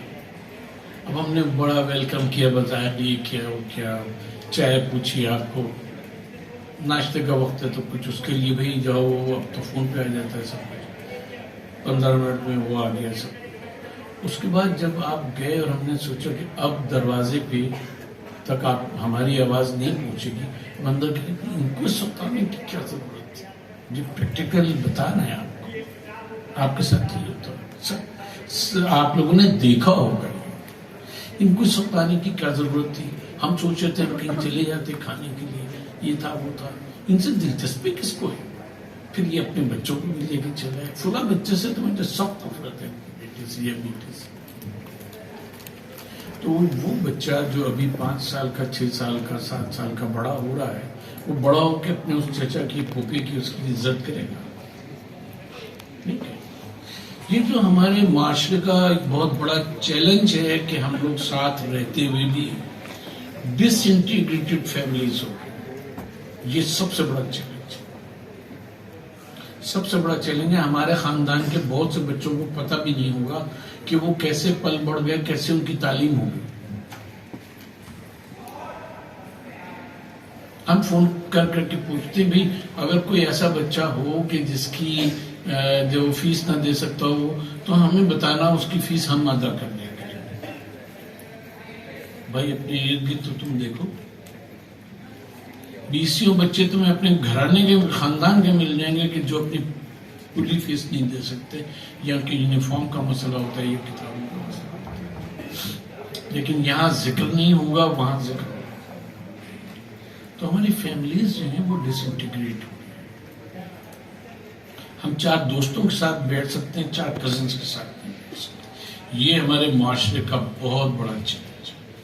نبی پاک صلی اللہ علیہ وسلم نے جو تعلیمات دی ہیں, جس طرح سے معاشرت کی, کتنے لوگ حضور صلی اللہ علیہ وسلم کے گھر کھانا کھاتے تھے. ام المومنین حضرت عائشہ صدیقہ رضی اللہ تعالیٰ عنہ کے متعدد فرامین ہیں کہ آپ سے پوچھا گیا تو آپ نے کہا کہ 1-2 مہینے گزر جاتے تھے, ہمارے گھر چولہا نہیں جلتا تھا. لیکن کبھی کوئی مہمان آیا, اس کو آپ نے بھوکا بھیجا یا اس کی ضیافت کے بغیر بھیجا, کبھی تاریخ میں حدیث میں نہیں. کچھ پکتا تھا تو جو پکتا تھا اس میں سب کھاتے تھے, یہاں تک کہ صحابہ کرام, پھر آپ کے معجزات میں کہ آپ کے اس کی وجہ سے, برکت کی وجہ سے وہ کھانا, ایک پیالہ کھانا سب میں ہو جاتا تھا. اللہ تبارک و تعالیٰ کی طرف سے برکت تھی. کبھی یہ نہیں سوچے کہ ہمارے وسائل کم ہیں, جو ڈاکٹر صاحب کہہ رہے تھے, وسائل کم ہیں, کیسے ہوگا. وہ کرنے والا, رزق دینے والا, مدد کرنے والا, وہ اللہ تبارک و تعالیٰ کی ذات ہے, اور اس کے خزائن کبھی بھی خالی نہیں. دوسرا جو چیلنج ہے وہ علم کا چیلنج ہے. ہمارے چھوٹے بھائیوں کی طرف سے ڈاکٹر عاطف اسلم بلاک, بھائیوں کی طرف سے ڈاکٹر صاحب مدنی صاحب, ان دونوں نے علم پہ بڑا زور دیا. لیکن ہم یہاں ایک بات آپ سے عرض کرتے ہیں. دیکھیے, علم کے حصول کے اور علم کے تعلق سے 3 رویے ہوتے ہیں, قوموں کے بھی اور انڈیویجولز کے بھی. ایک ہوتا ہے کہ جہاں آپ علم کو حاصل کریں, تعلیم حاصل کریں, علم حاصل کریں, تعلیم کریں. دوسری اسٹیج یہ ہوتی ہے کہ جہاں آپ اس علم کو برت رہے ہیں, استعمال کر رہے ہیں. ہمارے وہاں یہ سمجھا جاتا ہے کہ اگر آپ کے پاس کوئی کمپیوٹر ہے, آ گیا ہے, لیپ ٹاپ آ گیا کسی بچے کے پاس, خاندان میں 4 کے پاس نہیں ہے, اس بچے کے پاس ہے, وہ سوچتا ہے کہ میں ترقی یافتہ. فلاں اسکول بڑا زبردست ہے, وہاں ہر اس کے سامنے ایک لیپ ٹاپ رکھا ہوتا ہے کہ اسی کے اوپر ہوم ورک آتا ہے, اسی کے اوپر سب کچھ ہوتا ہے, اسی کے اوپر جوابات دیے جاتے ہیں. ہمارا اسکول بڑا ایڈوانس ہے, بہت اعلیٰ تعلیم ہے. میرے پاس اب یہ موبائل فون آ گیا, اس کے اوپر استاد نے کوئی سوال پوچھا, اتنی دیر اس نے آنٹی گوگل سے پوچھا اور آپ کو استاد کھڑے ہو کے جواب دے دیا. بڑا ٹیلنٹ. یہ آپ کیا کر رہے ہیں؟ یہ آپ گیجٹس کو یا علم کو استعمال کریں. جو ترقی کی اصل منزل ہوتی ہے انڈیویجولز میں بھی اور قوموں میں بھی, وہ ہوتے ہیں کہ جہاں آپ علم کو پروڈیوس کر رہے ہیں، سائنس کو آپ پروڈیوس کر رہے ہیں، علم کو پروڈیوس کر رہے ہیں، دوسری قومیں اس کو استعمال کر رہے ہیں۔ مسلمانوں کا وہ دور کہ جس کو ہم لوگ کہتے ہیں کہ یورپ کی ڈارک ایجز ہیں، وہ مسلمانوں کی کنٹریبیوٹنگ ایج تھی، کہ جہاں وہ علوم کو پیدا کر رہے تھے، چیزوں کو پیدا کر رہے تھے، دوسری قومیں اس کو استعمال کر رہی تھی۔ آپ لوگ اس انسٹیٹیوشن میں ہیں اور دیگر بھی یونیورسٹیز میں ہمیں جانا ہوتا ہے، ہم لوگ کوشش کرتے ہیں کہ ہمارا جو ہماری یونیورسٹی ہمارا انسٹیٹیوٹ ہے وہ up to date knowledge students کو دے رہا ہے۔ جسٹ انالائز، آپ یہ بتا رہے ہیں how to use the knowledge which has been produced already, جو آلریڈی دنیا میں موجود ہے اس کو آپ پروڈیوس نہیں کر رہے، آپ اس کو استعمال کرنا اور اس کو یوٹیلائز کرنا سیکھیں۔ دیٹس اے گریٹ جاب، کوئی ڈاؤٹ نہیں۔ لیکن ترقی آپ کی اس وقت ہوگی، امت مسلمہ کی ہو، چاہے پاکستان کی ہو، چاہے آپ انڈیویجول یا کلیکٹیو، وہ اس وقت ہوگی کہ جب آپ نالج کو یوز کرنے کے بعد آپ اس قابل اپنے کو بنائیں، اس طرف لگیں کہ آپ نالج کو پروڈیوس کریں اور دوسرے آپ سے اس نالج کو لے کر اور اس کو استعمال کریں۔ نبی پاک صلی اللہ علیہ وسلم پہ جو پہلی وحی ہے اس میں کیا ہے؟ علم الانسان ما لم یعلم۔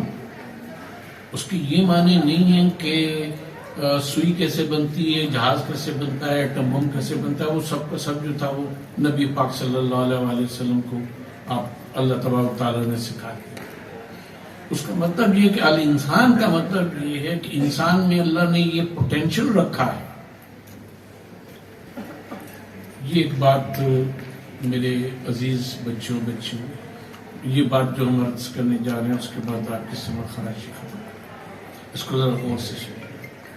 علم دنیا میں صرف غیب، وہ بھی علم ہے جس کو آپ علم کہتے ہیں، سائنس کہتے ہیں، وہ پورشن ہے کہ جو اس میں سے آپ معلوم کرتے چلے جاتے ہیں، ڈسکور کرتے چلے جاتے ہیں، اور جو آپ کو نہیں معلوم وہ اس سے لاکھوں گنا بڑا ہے جو آپ کو معلوم ہے۔ آپ سے مراد انڈیویجول نہیں ہے، بنی نوع انسان کو اپنی تمام ترقی کے باوجود جتنا پتہ ہے اس سے لاکھوں کروڑوں گنا وہ چیز ہے کہ جو اس کو پتہ نہیں ہے۔ علم اس غیب کو شہود میں لانے کا نام، علم اس غیب کو شہود میں لانے کا نام، اور یہ پوٹینشل اللہ تعالیٰ نے آپ نے رکھ دی۔ علم الانسان ما لم یعلم، کہ جو کچھ اللہ تبارک تعالیٰ کی کائنات میں ہے ہر لیول کے، اللہ تعالیٰ فرماتا ہے کہ وہ ہم نے تمہارے لیے ڈسکوریبل بنا دیا ہے، تم اس کا علم حاصل کر سکتے، اور جو اس کا علم حاصل کرو اس کے بعد اس کو اس طرح سے لے کے چلو کہ دوسرے تمہارے دستے نگر ہو۔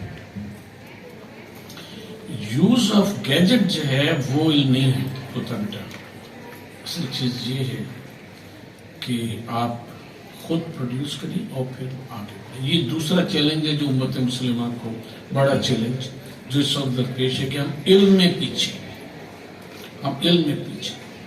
ہم آپ سے ایک بات عرض کرتے ہیں، ہم نے کہا گفتگو ختم کریں گے، واقعی ہم گفتگو ختم کرتے ہیں، ہمیں نہیں پتا کتنی دیر لے لی، لیکن ایک بات عرض کرتے ہیں کہ ابو ظبی میں ایک امریکن اسکول ہے، اس میں ایک سائنس کے پروفیسر ہیں، نام کا شاید بشام یا کچھ نام ایگزیکٹ ذہن میں نہیں، ان کی کتاب آئی ایک مسلم کوانٹم کے نام سے، انگلش میں اتنی موٹی کتاب، اس میں انہوں نے خدا کے وجود پہ اور اس پہ سائنسدان ہیں، وہ صاحب ہیں سائنٹسٹ، ایسٹرو فزکس کے بنیادی طور پہ ماہر ہیں۔ یہ کرتے کرتے انہوں نے آخر میں جو بات کی ہے 3 صفحے میں، وہ اس کا خلاصہ ہم شیئر کریں 3 جملوں میں، وہ یہ ہے کہ انہوں نے ایک سروے بنایا، مثلا اس میں یہ پوچھا کہ سورج کا حجم کتنا ہے، زمین کا سورج کا فاصلہ کتنا ہے، اس قسم کے سوالات چھوٹے چھوٹے۔ وہاں اس میں یونیورسٹی میں جو مسلم فیکلٹی تھی مختلف شعبوں کی، ان کو وہ سوال نامہ دیا تو کہتا ہے unfortunately result what only 2%. 2% result تھا کہ مسلمانوں کو، مسلمان اساتذہ کو جو ڈفرینٹ وہ پڑھا رہے ہیں، ان کو یہ بیسک فیلڈ، بیسک نالج، ٹھیک ہے it's not relevant to their own fields, لیکن یہ تو پتہ ہونا چاہیے کہ سورج کا، یعنی یہ عام وہ ہیں، مثلا پانی کا فارمولا ان کو نہیں پتا تھا کہ H2O ہے. اور اب ایک مولوی صاحب کا کلپ سنا کہ اس میں پانی میں 3 جن ہوتے ہیں، 2 ہائیڈروجن ہوتے ہیں اور 1 آکسیجن ہوتا ہے. تو اس قسم کی سائنس جو ہے وہ پروڈیوس کی جا رہی ہے. زمین گھوم نہیں رہی، زمین جو ہے وہ ساکن ہے، سورج گھوم نہیں رہا، اور اس قسم کی چیزیں. تو یہ ہے بنیادی طور پہ بیٹا کہ دین آپ کو کسی چیز سے نہیں روکتا. 2 ہی بڑے چیلنجز ہیں، ایک علم کا چیلنج ہے اور ایک سوشل ڈس انٹیگریٹی کا. اپنے آپ میں آپ انٹیگریٹ ہوں، ایک اس پہ چلیں اور علم حاصل کریں، علم کو یوز کریں، علم کو پروڈیوس کریں. باقی جو مسائل ہیں کہ معاشی طور پہ ہم پیچھے ہیں اور یہ ہیں وہ علم سے حل ہو جایا کرتے ہیں. جب ہماری امت نالج پروڈیوس کرنے لگے گی تو اس سے بڑھ کے کوئی دولت نہیں ہے، اور اس سے بڑھ کے دولت کمانے کا کوئی ذریعہ بھی نہیں. واقعی میں آج جتنی دولت ہے سب اسی علم کے بل پر ہے. تو علم حاصل کیے، حضور صلی اللہ علیہ وسلم نے جس طرح سے بتایا ہے اس طرح سے معاشرے کو انٹیگریٹ کریں، چلے آگے. اللہ تعالیٰ ہمارا اور آپ کا حامی بہت شکریہ. بإحسان إلى يوم الدين. حضرات اساتذہ کرام، منتظمین، جناب ڈاکٹر محسن نقوی صاحب اور عزیز طلباء طالبات، رسول اللہ صلی اللہ علیہ وسلم کی سیرت مبارکہ کے حوالے سے آج کی یہ خوبصورت بھی اور بابرکت بھی نشست اور اس میں پھر ہماری حاضری، یہ اللہ تعالیٰ کی طرف سے ایک سعادت ہے، اور اس کا سبب یہ جامعہ، یہ یونیورسٹی، اس کے منتظمین بنے. میں ان تمام منتظمین کے شکریہ سے اپنی بات شروع کروں گا، اور شکریہ کے ساتھ ایک تھوڑا سا اپنے پاکستانی ہونے کا ثبوت دینے کے لیے ایک شکایت بھی کر لوں. ڈاکٹر صاحب کی گفتگو کے بعد ہماری گفتگو ڈاکٹر صاحب کے لیے تو کوئی حیرت کی بات نہیں ہوگی، لیکن ہمارے لیے جسارت کی بات ہے. ڈاکٹر صاحب تو کہہ رہے ہیں ارشاد، لیکن مناسب یہی ہوتا کہ جس فلو میں ڈاکٹر صاحب بات کر رہے تھے ہم مزید استفادہ کرتے. رسول اکرم صلی اللہ علیہ وسلم پر سیرت طیبہ کی نسبت سے گفتگو کے لیے جو مجھے موضوع دیا گیا تھا، اس میں چلتے چلتے اس کرسی سے یہاں تک پہنچتے پہنچتے ایک اضافہ ہو گیا. مجھے کہا گیا تھا کہ میں قیادت اور اس کے تقاضوں پر بات کروں، لیکن ابھی ہمارے ڈاکٹر صاحب نے یہ فرمائش بھی کی ہے کہ اس میں نوجوانوں کے کردار کو بھی تھوڑا سا زیر بحث لایا جائے. رسول اکرم صلی اللہ علیہ وسلم کی قیادت پر گفتگو کرتے ہوئے نوجوانوں کو نظر انداز کیا ہی نہیں جا سکتا، اس لیے میں اپنی قیادت ہی کی گفتگو کروں گا، لیکن انشاءاللہ اس میں جو اصل عنوان ہوگا وہ آپ تمام طلباء اور طالبات کے لیے ہی دلچسپی کا عنوان ہوگا. قیادت کا ہمارا تصور اور جناب رسول اللہ صلی اللہ علیہ وسلم کا پیش کردہ تصور بالکل مختلف ہے. ہم قیادت سمجھتے ہیں ہٹو بچوں کی صداؤں کو اور ایک ایسی نظر نہ آنے والی یا کم نظر آنے والی مخلوق کو جس کے اور ہمارے درمیان جس قدر زیادہ طویل فاصلہ ہو اسی قدر قیادت کو بڑا سمجھا جائے. یہ اسٹیج ابھی چونکہ ایک علمی نشست کے لیے مقرر کیا گیا ہے تو یہاں آپ کے اور ہمارے درمیان فاصلہ کم ہے. ویسے بھی 2 منٹ کے بعد آپ نے یہیں اکٹھے ہونا ہے. ایک انتظامی ضرورت کے تحت یہاں بٹھا دیا گیا ہے. لیکن یہاں اس کو جس کو ہم قیادت سمجھتے ہیں اگر دعوت دی جائے تو کم و بیش جو اس آڈیٹوریم کے آخری حد ہے وہاں سے سامعین کے بیٹھنے کی نشستوں کی ترتیب شروع ہوگی. اتنا فاصلہ چاہیے ہوگا سیکورٹی کے لیے. رسول اللہ صلی اللہ علیہ وسلم کی قیادت یہ نہیں تھی. پھر اس میں ایک لفظ پروٹوکول استعمال ہوتا اور ہمارے ہر شخص کی زبان پر اور ذہن پر نقش شدہ لفظ. جب کوئی اور گاڑی کسی اور کا کانوائے ہماری گاڑی کو ہماری سواری کو رونتا ہوا یا روکتا ہوا گزر جائے تو ہمارے دلوں سے بہت نامناسب قسم کی خیالات اور آوازیں نکلتی ہیں, صدائیں بلند ہوتی ہیں. لیکن اس کے برعکس اسی لمحے جب ہم کسی اور شخص کو یہ کرتے ہوئے بری نظر سے برے الفاظ میں یاد کر رہے ہوں گے اسی وقت ذہن میں یہ ہوگا کہ کاش یہ ہمارے پاس ہوگا. یہ دو رنگی ہے. رسول اللہ صلی اللہ علیہ وسلم کی سیرت کیا ہے پہلے اس کو ذرا سا ایک دو مثالیں دیکھ لیجیے. آپ علیہ السلام تو تسلیم نکلے ہیں کسی سفر پہ. راستے میں اب دیر ہے کہ آج کل کا ماحول نہیں ہے کہ موٹر وے پہ جا رہے ہیں تھوڑی دیر میں ریسٹ ایریا آ گیا وہاں کو وضو پیشاب پانی نماز کھانا پینا ہر سہولت میسر ہے. تو نہیں برانڈیڈ اب تو برانڈ موجود ہے بھائی. اب تو یہ ہے کہ یہ کھانا بھی نہیں. پہلے تو کھانے کا مطلب یہ ہوتا تھا کہ چلو جو مل گیا ہلکا پھلکا کھا لیا فاسٹ فوڈ بھی مل گیا جو بھی ہے. نہیں تو اب تو برانڈ ہے نہیں یہ والا برگر نہیں یہ والا وہ دونوں مل جائیں گے دونوں موجود ہیں. وہ تو پرانے اس زمانے کی بات ہے کہ سب کچھ گھر سے لے کے نکلنا ہوتا تھا اور اپنی ضرورت کے مطابق سفر میں تمام زیادہ راہ کا اہتمام کیا جاتا تھا. آپ تشریف لے گئے. اب راستے میں کھانے کی ضرورت پیش آتی ہے. کھانا بنانا ہے قیام کرنا ہے. قیام کرنا کا مطلب ہے کہ کھانے کا اہتمام کرنا ہے. تو جو آپ کے چھوٹا سا ایک گروپ بنا اس میں ذمہ داریاں تقسیم ہوئی. ان ذمہ داریوں کو تقسیم کرتے ہوئے ایک صاحب نے کہا کہ میں یہ کام کروں گا دوسرے نے کہا یہ کام کروں گا. رسول اللہ صلی اللہ علیہ وسلم نے کہا کہ چلو میں جنگل سے لکڑیاں وغیرہ لے آؤں گا. صاحب نے کہا آپ کو زحمت کی ضرورت نہیں ہم کر لیں گے آپس میں بانٹ لیں گے. تو آپ نے کہا کیوں؟ آگے جو جملہ ارشاد فرمایا وہ اصل جملہ ہے وہ ہے قیادت. آپ نے کہا کہ نہ میں تم سے کمزور ہوں اور کیجیے گا لفظ کہ میں تمہاری مدد کا خواہاں ہوں. تو یہ جو پروٹوکول ہے یہ کمزوری کی علامت ہے طاقت کی علامت ہے. ایک بات. دوسری بات آپ نے کہا نہ میں تم سے زیادہ ثواب کے معاملے میں کم دلچسپی رکھنے والا شخص ہوں. مطلب جو زیادہ محنت کرے گا اللہ کا قانون ہے وہ زیادہ ثواب پائے گا. تو تمہیں اگر ثواب کا لالچ ہے ثواب کی خواہش ہے تو مجھے تم سے زیادہ خواہش ہے. تو تم محنت کر کے ثواب لینا چاہتے ہو تو میں ثواب لینے کے لیے محنت سے دستکش کیوں ہوں. یہ آپ علیہ الصلوۃ والسلام فرمانے مبارک. بدر کا موقع غزوہ بدر بڑا مشہور ہے سب جانتے ہیں.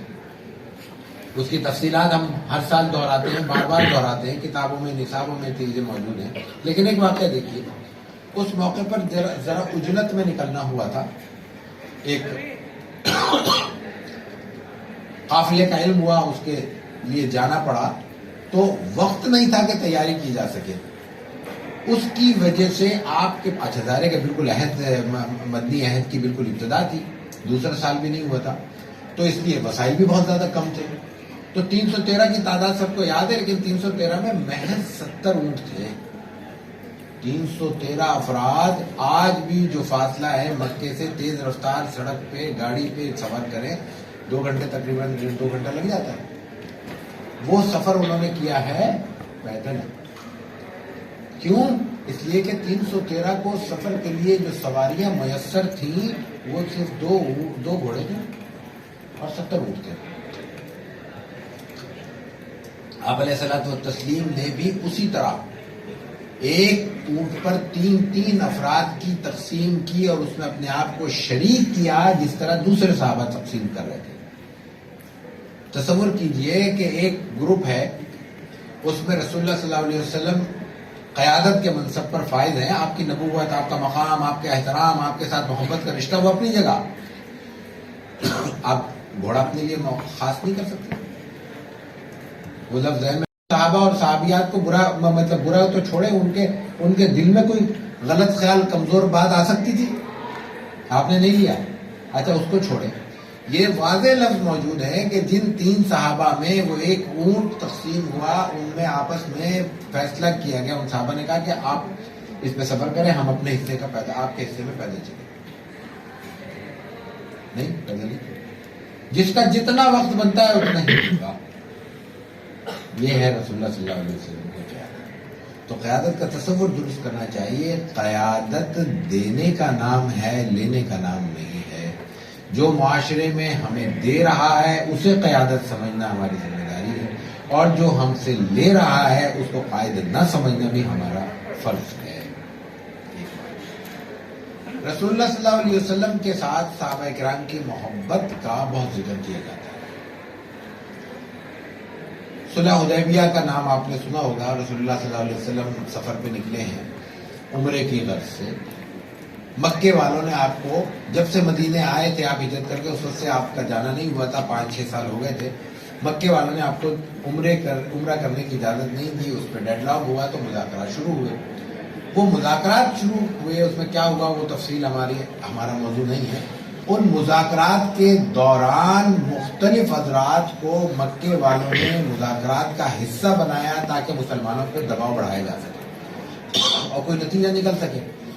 اس میں ایک صاحب آتے ہیں، وہ واپس جا کے کیا کیفیت بیان کرتے ہیں. میں صرف ایک بات بیان کرنا چاہ رہا ہوں کہ صحابہ کی محبت کر کے حال ہو جاتا ہے. وہ یہ کہتے ہیں کہ آپ علیہ السلام تو وضو کرتے ہیں تو آپ کا استعمال شدہ پانی نیچے نہیں گرنے دیتے. استعمال شدہ پانی آپ کے جسم اطہر سے وضو کے بعد جو پانی لگ کر مس ہو کر نیچے گر رہا ہے، صحابہ کرام وہ گرنے نہیں دیتے. یہ محبت ہے. اور وہ اور مثالیں بھی اپنی جگہ بیان ہوتی ہیں آپ کے ذہنوں میں، لیکن یہ آدھا سچ ہے. صحابہ کرام کو آپ سے یہ محبت کیوں ہوئی، اس پر غور نہیں کرتے. ڈاکٹر صاحب نے قرآن کریم کی آیت پڑھی تھی، فَبِمَا رَحْمَةٍ مِّنَ اللَّهِ لِنْتَ لَهُمْ وَلَوْ كُنْتَ فَظًّا غَلِيظَ الْقَلْبِ لَانفَضُّوا مِنْ حَوْلِكَ فَاعْفُ عَنْهُمْ وَاسْتَغْفِرْ لَهُمْ وَشَاوِرْهُمْ فِي الْأَمْرِ. یہ قرآن کریم کا بیان ہے. قرآن کریم یہ کہتا ہے، خلاصہ اس کا مفہوم یہ ہے کہ یہ جو صحابہ آپ کی جانب بڑھتے ہیں یا ایک کشش محسوس کرتے ہیں یا آپ کے گرد گھیرا ڈالے ہوئے ہیں، اس کا سبب آپ ہیں. اس لیے کہ اللہ تعالیٰ نے آپ کو انتہائی نرم دل کا پیدا کیا. تو وہ چیز جس کو ہم صحابہ کی طرف منسوب کرتے ہیں وہ اصل میں رسول اللہ صلی اللہ علیہ وسلم کی خصوصیت ہے کہ آپ نے اپنی طبیعت کی نرمی کی وجہ سے صحابہ کرام کو اس طرح کھینچ لیا تھا کہ ان کے پاس اس کے علاوہ کوئی آپشن موجود نہیں، وہ کہیں اور جا نہیں سکتے تھے. اور پھر یہ بات ایک طرف مکمل نہیں ہوئی. آگے قرآن پھر اس کے بارے میں کیا کہتا ہے؟ کہتا ہے کہ یہ سب کچھ ہے، اس میں ظاہر مشرک بھی ہوگی، تعلقات میں انسان ہے، انسانی رویے ہیں، ان میں ہر بات آپ علیہ الصلوۃ والتسلیم کے مزاج کی نہیں ہو سکتی، کسی کی بھی نہیں ہو سکتی. تو قیادت اس وقت کیا کرتی ہے؟ قائد کے پسند کی کوئی بات نہ ہو تو کیا فیصلہ ہوتا ہے؟ ظاہر ہے کہ اس کو راندہ درگاہ کر دیا جاتا ہے، علیحدہ کر دیا جاتا ہے. آپ صلی اللہ علیہ وسلم کو قرآن کیا کہہ رہا ہے؟ نہیں، فاعفو عنہم واستغفر لہم وشاورہم فی الامر. کوئی بات ایسی آتی ہے معاف کر دو. معاملہ بعض زیادہ خراب ہو، ایسا معاملہ ہو کہ اس میں محسوس ہو کہ اللہ تعالیٰ سے مغفرت کی بھی ضرورت ہے، تو ان کے لیے اللہ سے معافی بھی مانگیے. کیوں؟ اس لیے کہ وہی بات جو ڈاکٹر صاحب نے پہلے کی کہ رسول اللہ صلی اللہ علیہ وسلم کے ساتھ ہمارا تعلق بہت نازک بھی ہے. آپ کے لیے کہا جاتا ہے کہ آپ کی لا ترفعوا اصواتکم فوق صوت النبی، یہ ایک علامتی تو حکم بھی ہے. اس کا مطلب صرف یہ نہیں ہے کہ آپ کے سامنے صرف آواز نہیں بلند کرنی، چیخنا نہیں ہے، چلانا نہیں ہے، باقی جو چاہو کرتے رہو. مطلب یہ کہ آپ کے حکم سے آگے حکم بھی بلند نہیں کرنا ہے، آپ کی رائے سے آگے رائے بھی بلند نہیں کرنی ہے، آپ کے عمل سے آگے عمل بھی اپنا بلند نہیں کرنا ہے. میرا عمل بلند کیا ہوگا؟ میں کہ مجھے علم ہے، صحیح بات معلوم ہے کہ آپ علیہ الصلوۃ والتسلیم یوں کرتے تھے، میں کہوں نہیں میں یوں کروں گا، یہ میرا عمل بلند کرنا ہے. تو یہ ایک علامت کے طور پر اللہ تعالیٰ نے حکم دیا کہ آواز تک بلند نہیں کرنی. اس کو محاورے میں ہم اردو میں کہیں گے آواز تک بلند نہیں کرنی. باقی تو سوال ہی نہیں کہ کوئی اور چیز آپ کے سامنے پیش کی جا سکے. تو یہ جو بات تھی، یہ جو آپ کا ادب ہے، آپ کے ادب کی جو حساسیت ہے، اس کی وجہ سے یہاں پہ کہا جا رہا ہے وَاسْتَغْفِرْ لَهُمْ کہ اگر کوئی ایسی اونچ نیچ ہو جاتی ہے تو اللہ تعالیٰ سے مغفرت ان کے لیے، صحابہ اکرام کے لیے آپ مانگیں گے. اور پھر اگلا سب سے اہم کام ہے جو قیادت کو کرنے کا حکم ہے، وَشَاوِرْهُمْ فِي الْأَمْرِ، ان کو اپنے امور ریاست میں، امور حکومت میں مشاورت کے ذریعے شریک کیجیے. میں جملہ دوبارہ دہرا دیتا ہوں، ان کو اپنے امور ریاست اور امور مملکت میں مشاورت کے ذریعے شریک کیجیے. شرکت آنرشپ کو کہتے ہیں. آنرشپ مشاورت سے پیدا ہوتی ہے، حکم سے پیدا نہیں ہوتی. ہم یہاں اس گیدرنگ میں مشورہ کرتے ہیں، فیصلہ کرتے ہیں کہ بھئی ہمیں ایک پکنک پہ جانا ہے اور یہ کنٹریبیوشن ہوگا، یہ سب جمع کریں گے اور پھر جائیں گے اور یہ کھائیں گے اور یہ پئیں گے. ہم یہاں پہ بیٹھ کے ہمارے ڈاکٹر صاحب فیصلہ کریں گے بھئی فلاں جو ہے نا یہ ٹرانسپورٹ کے انچارج ہوں گے، فلاں کھانے کے انچارج ہوں گے، فلاں لوگوں کو جمع کرنے کے، فلاں کمیونیکیشن کے، یہ گروپ بنائیں گے، اس گروپ میں یہ ایڈ کریں گے، یہ گروپ میں یہ ایڈمن ہوگا، یہ ہوگا، یہ سب ہوگا. کھانے کو کون دیکھے گا، اس کے برتنوں کے انتظام کیا ہوگا، اور اس میں جو تفریحات ہوگی، وہاں جو گیمز ہوں گے اس کا کون دیکھے گا. یہ آرڈر ہو گیا، آپ نے فالو کرنا، آپ نے مان لیا، یہ آرڈر ہے، یہ حکم. مشاورت نہیں ہے. مشاورت کیا ہے؟ بھائی ہمیں پکنک پہ جانا ہے، کب چلیں؟ وہ ایک یہاں پہ مچھلی بازار بن جائے گا، آپ کل چلیں، پرسوں چلیں، ترسوں چلیں، لیکن وہ ایک الٹیمیٹلی کوئی نہ کوئی ڈیٹ فکس ہو جائے گی. کہاں چلیں؟ پھر شور ہوگا، پھر کچھ فکس ہوگا. کیا کرنا ہے؟ پھر شور ہوگا. کیا کھانا ہے، کیسے جانا ہے، یہ ساری چیزیں جب مشاورت سے طے ہوں گی. اچھا بھائی کرے گا کون؟ بھائی یہ میں کر لوں گا، یہ میں کر لوں گا، یہ میں کر لوں گا. جو حکم کے ذریعے پلان کیا گیا تھا اس کے برعکس جو مشاورت کے ذریعے آپ کا منصوبہ ہوگا اس کی کوالٹی میں آپ دیکھ لیجیے زمین آسمان کا فرق. اور کوالٹی کو چھوڑ دیجیے، اس میں جو آپ کی فیلنگز ہوں گی وہ ہوگی یہ ہمارا پروگرام ہے، یہ ہم کر رہے ہیں، اس کو آنرشپ کہتے ہیں. وہ پروگرام کس کا ہوگا؟ وہ یونیورسٹی کا پروگرام ہے، وہ ڈپارٹمنٹ کا پروگرام ہے، وہ ڈاکٹر صاحب کا پروگرام ہے، وہ ڈائریکٹر صاحب کا پروگرام ہے، وہ وی سی صاحب کا پروگرام ہے. اور یہ کس کا ہے؟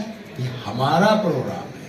وَشَاوِرْهُمْ فِي الْأَمْرِ، ان کو مشاورت میں ایسے شریک کیجئے کہ ان کے اندر آنرشپ پیدا ہو، وہ آن کریں کہ یہ ہم ہیں، یہ ہم کر رہے ہیں. اس کا نتیجہ فائدہ کیا ہوتا ہے؟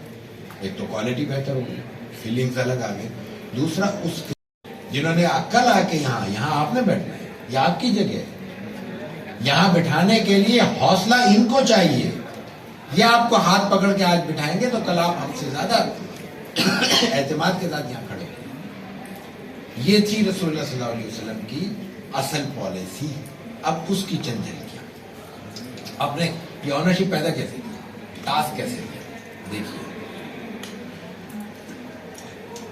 مکہ فتح ہوا، سب جانتے ہیں، وہ واقعے کی تفصیل تو بتانے کی ضرورت نہیں ہے. مدینہ طیبہ آپ نے جب ہجرت کی ہے تو آپ نے چھپ کر ہجرت کی. 3 دن غار ثور میں قیام پذیر رہے، چھپے ہیں، جان تو خطرہ ہے نا. پیچھے لوگ آ رہے ہیں، سراقہ آ گئے، فلاں آ گئے، بریدہ آ گئے. یہ کون لوگ ہیں؟ یہ آپ کی جان کے در پہ ہیں، جان لینے آئے ہیں.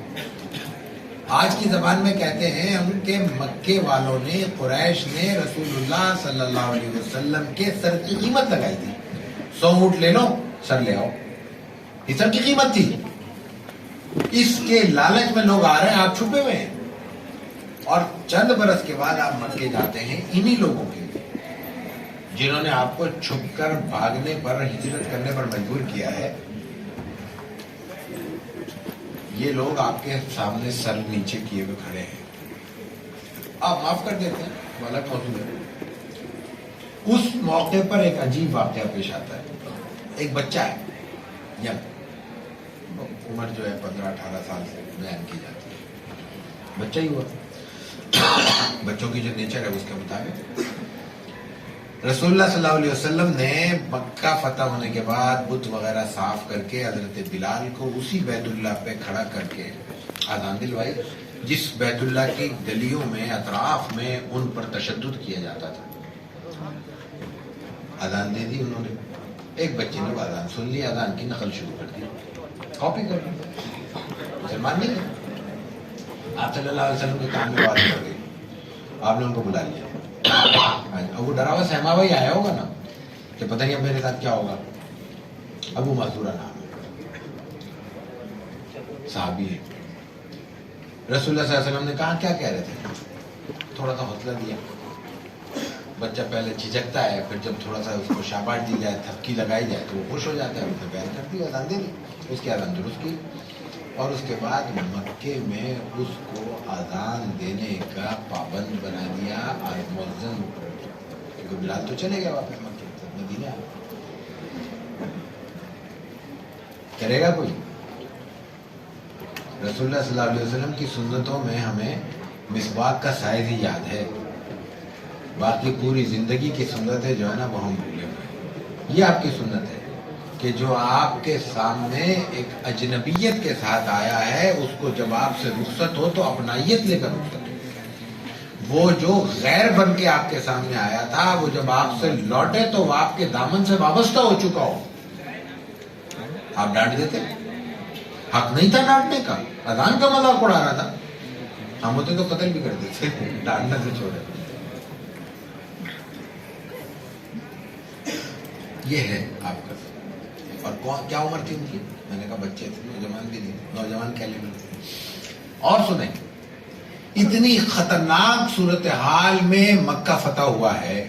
اگر اس کی صحیح صورتحال منظر کشی اب آج کی مختصر گفتگو میں نہ ہو سکے تو میری گزارش ہوگی ذرا وہ تاریخ پڑھ لیجیے گا, 2-4 صفحے ہوں گے نا, 10-20 صفحے, تو اندازہ ہو جائے گا کہ میں کیا بات کہنا چاہ رہا ہوں. اس کیفیت میں مکے کی, اچھا آپ واپس مدینہ آ گئے, مکہ فتح ہوا ہے, آپ واپس, کیونکہ ریاست کا جو مرکز ہے وہ مدینہ ہے.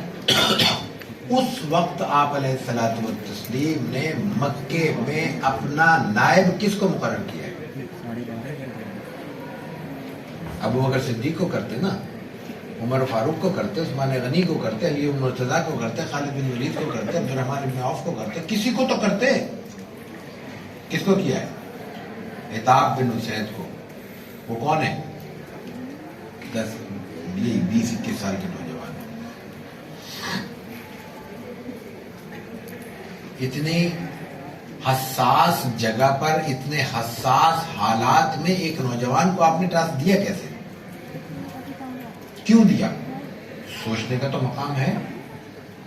اس لیے دیا کہ آئندہ وہ 30-40 برس کی پلاننگ کر کے کوئی منصوبہ بندی کے ساتھ وہاں پہ نظام چلا سکے. کوئی 70 سال کے کسی شخص کو اگر دیا جائے گا, وہ 5-7 سال نکالے گا. اپنے ہر شخص, کوئی بھی ادارہ چلانا ہو, ہر شخص اپنے ذہن میں کوئی اہداف رکھتا ہے, کوئی ٹارگیٹس ہوتے ہیں اس کے. ان ٹارگیٹس کو, اہداف کو حاصل کرنے کے لیے اس کی منصوبہ بندی درکار ہوتی ہے. یہ چند گھنٹوں کا کام نہیں ہوتا. قدم بقدم, اسٹیپ بائی اسٹیپ آگے بڑھ کے اس کو اپنے منصوبے کے حوالے سے اپنے مقاصد حاصل کرنے کے لیے سفر کرنا پڑتا ہے. 2 سال 4 سال تو ایسے ہی گزر جاتے ہیں, اور آج کل جس تیزی سے گزر رہا ہے تو اس کا اندازہ ہم سب کو ہوگا. تو ایسے نوجوانوں کو ٹاسک دیا گیا تاکہ وہ اپنی منصوبہ بندی بھی کر سکیں, اور پھر چونکہ وہ انرجیٹک ہو, نوجوانی کا جو خون ہے وہ ایک ضابطے کے مطابق ایک تعمیری سرگرمی میں صرف ہوگا, اور چونکہ وہ تحفظات کا زیادہ شکار نہیں ہوں گے, بہت زیادہ ان کے ذہنوں میں وسوسے نہیں ہوں گے, کچھ کر گزرنے کا ایک جذبہ ہوگا, تو اس کو ریاست کے لیے, اسلام کے لیے, مسلمانوں کے لیے مفید بنایا جا سکے. یہ اب تھا اصل ہدف جو رسول اللہ صلی اللہ علیہ وسلم نے. اس کے بعد پھر ہم یہ صحابہ کرام کی بات, خلفاء راشدین کی بات کرتے ہیں, تو خود خلفاء راشدین کی نوجوانی کی کیفیت دیکھیں. حضرت ابوبکر صدیق حضور سے 2 سال چھوٹے ہیں, تو جب نبوت شروع ہوئی ہے تو 38 برس کے ہوں گے, تو ان کو آپ ٹھیک ہے نوجوانوں میں شمار نہ کریں, لیکن بہرحال جوان تو ہیں. حضرت عمر 30 سال کے نہیں ہیں جب مسلمان ہوئے, حضرت عثمان غنی 30 سال کے نہیں ہیں جب وہ مسلمان ہوئے, حضرت علی 12-14 سال کے ہیں جب وہ مسلمان ہوئے. اور پھر سب سے بڑھ کر بات یہ ہے کہ پہلی جو تقریب ہے جب رسول اللہ صلی اللہ علیہ وسلم کو دعوت عام کا اعلان کیا گیا, حکم دیا گیا, وَأَنذِرْ عَشِيرَتَكَ الْأَقْرَبِينَ کا حکم ملا کہ اپنے قریبی عزت کو ڈرائیے اور اللہ کا پیغام پہنچائیے, تو آپ نے اپنے قریبی رشتہ داروں کی, قبائل کی دعوت کی. 40 کے قریب افراد اس میں موجود ہیں. اس تقریب میں رسول اللہ صلی اللہ علیہ وسلم کے کہنے پر کہ کون ہے جو میرا ساتھ دے گا، سب سے پہلے اور بلکہ ایک ہی واحد تنہا حضرت علی کھڑے ہوئے. نوجوان نہیں ہیں، بچے ہیں. ایک واقعہ اور دیکھیے، بہت واقعات ہیں، مقصد تو صرف ان واقعات کے ذریعے یہ بات واضح کرنا ہے کہ قیادت کا طریقہ کار کیا ہونا چاہیے اور رسول اللہ صلی اللہ علیہ وسلم نے کس طرح قیادت کی ہے. اور دیکھیے ایک بات، حضرت معاذ بن جبل یہ بھی نوجوان ہیں، انتہائی نوجوان ہیں، اور ان کو یمن کی علاقے کی ذمہ داری دے کر آپ کو روانہ کیا جا رہا ہے. رسول اللہ صلی اللہ علیہ وسلم سے پھر تازہ کیجئے ذہن میں کہ آپ کا ذہن میں رکھیے. اب دیکھیے سچویشن کیا روایتوں میں بیان ہوئی. حضرت معاذ کو آپ روانہ کر رہے ہیں، حضرت معاذ گھوڑے پر سوار ہے، رسول اللہ صلی اللہ علیہ وسلم ساتھ چل رہے ہیں. معاذ نے آسانی سے قبول کی ہوگی یہ بات کہ آپ ساتھ چلیں اور وہ گھوڑے پہ سوار ہیں. کتنا اصرار کیا ہوگا، اور اس اصرار کے بعد کیفیت کیا ہوئی. ایک مکالمہ ہوا ہے چھوٹا سا، کہہ لے کہ تم وہاں جا رہے ہو تو تم لوگ تمہارے پاس اپنے مسئلے لے کے آئیں گے، سوال جواب ہوں گے، اختلاف ہوں گے، تو تمہیں کوئی فیصلے کرنے پڑیں گے، کیسے کرو گے؟ انہوں نے کہا بالکل قرآن. اچھا قرآن میں تمہیں نہ ملے. اب یہاں دیکھیے احتیاط کا بھی پہلو ہمیں سکھایا گیا. آپ نے یہ نہیں کہا قرآن میں نہ ہو، آپ نے کہا قرآن میں ہوگا، لیکن ہر بات ہر وقت ہر ایک کے ذہن میں نہیں آ سکتی. تو قرآن میں تمہیں نہ ملے تو کیا؟ کہا کہ میں آپ کی سنت سے، کہنے اچھا سنت میں بھی نہ ملے، میری بات کو تمہیں ذہن میں نہ رہے.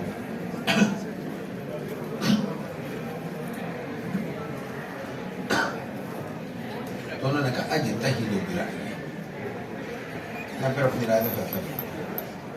یہاں ان کا مفہوم یہ تھا کہ جو قرآن اور سنت سے میں نے سمجھا ہے اس کی روشنی میں اپنی رائے سے فیصلہ کروں گا. یہ نہیں رہتا میں اپنے بالکل یکسر الگ مختلف 180 کے ڈگری پہ کسی اور رائے سے اتفاق کروں گا یا اس سے فیصلہ کروں گا. لیکن مجھے بتائیے، ہم اگر کسی کو بازار میں کوئی چھوٹا سا سامان لینے کے لیے بھیجیں تو ہم کتنا اعتماد دیتے ہیں اس کو؟ کہتے ہیں میرا موبائل آن ہے، واٹس ایپ کر دینا. آپ کیا کہہ رہے ہیں؟ وہ کیا کہہ رہے ہیں آپ کے سامنے؟ اجتہدوا برأیی، اپنی رائے سے فیصلہ کروں گا. اور اب دیکھیے پھر آپ علیہ الصلوۃ والتسلیم ان کی حوصلہ افزائی کس طرح کر رہے ہیں. میں اس کو کہتا ہوں کہ انڈائریکٹ میتھڈ. ایک ہے، ایک بچہ آیا گھر پہ ٹاپ کر کے رزلٹ لے کے، ماں باپ سے ابا سے ملا، اب اچھلتا کودتا ناچتا گاتا شور مچاتا ہوا آ رہا ہے میں ٹاپ کر کے آیا ہوں ٹاپ. اب ایک صورت یہ ہے کہ بچے کو آپ اپنے گلے لگا لیا، پیار کیا، جو جیب میں موجود تھا آپ نے پیش کر دیا. اور یا یہ کہ اور زیادہ خوش ہوئے، لو بھائی اس کی اماں کو بلایا، لو بھائی پارٹی کرو اور سب کو بلاؤ، کزن کو بلاؤ اور پرسوں اس کی پارٹی ہو گئی، خوش ہو گئے، یا اس کو یہ گفٹ دیں گے اور یہ کریں گے. ہو گیا نا، یہ ڈائریکٹ ہے. ایک یہ ہے کہ اسی وقت آپ نے کیا کیا، مصلی بچھایا اور سجدے میں گئے، اللہ تیرا شکر ہے میرے بیٹے کو کامیاب کر دیا تو نے. ذرا غور کر کے سوچیے گا کہ ان دونوں میں سے بچے کے لیے نفسیاتی طور پر کون سی چیز زیادہ کارآمد ہے؟ غور کیجیے. رسول اللہ صلی اللہ علیہ وسلم نے یہاں انڈائریکٹ میتھڈ استعمال کیا. وہ کہہ رہے ہیں اجتہدوا برأیی، وہ کہتے ہیں شاباش نہیں. آپ نے کہا اللہ تیرا کتنا شکر ہے کہ تو نے میرے نمائندے کو وہ کچھ کہنے کی توفیق دی جو میں چاہتا تھا، وہ سوچنے کی توفیق دی جو میں چاہتا تھا. اس وقت ان کا موٹیویشنل لیول، کانفیڈنس لیول کہاں آپ کو ہوگا، کتنا آپ کو ہوگا سوچیے.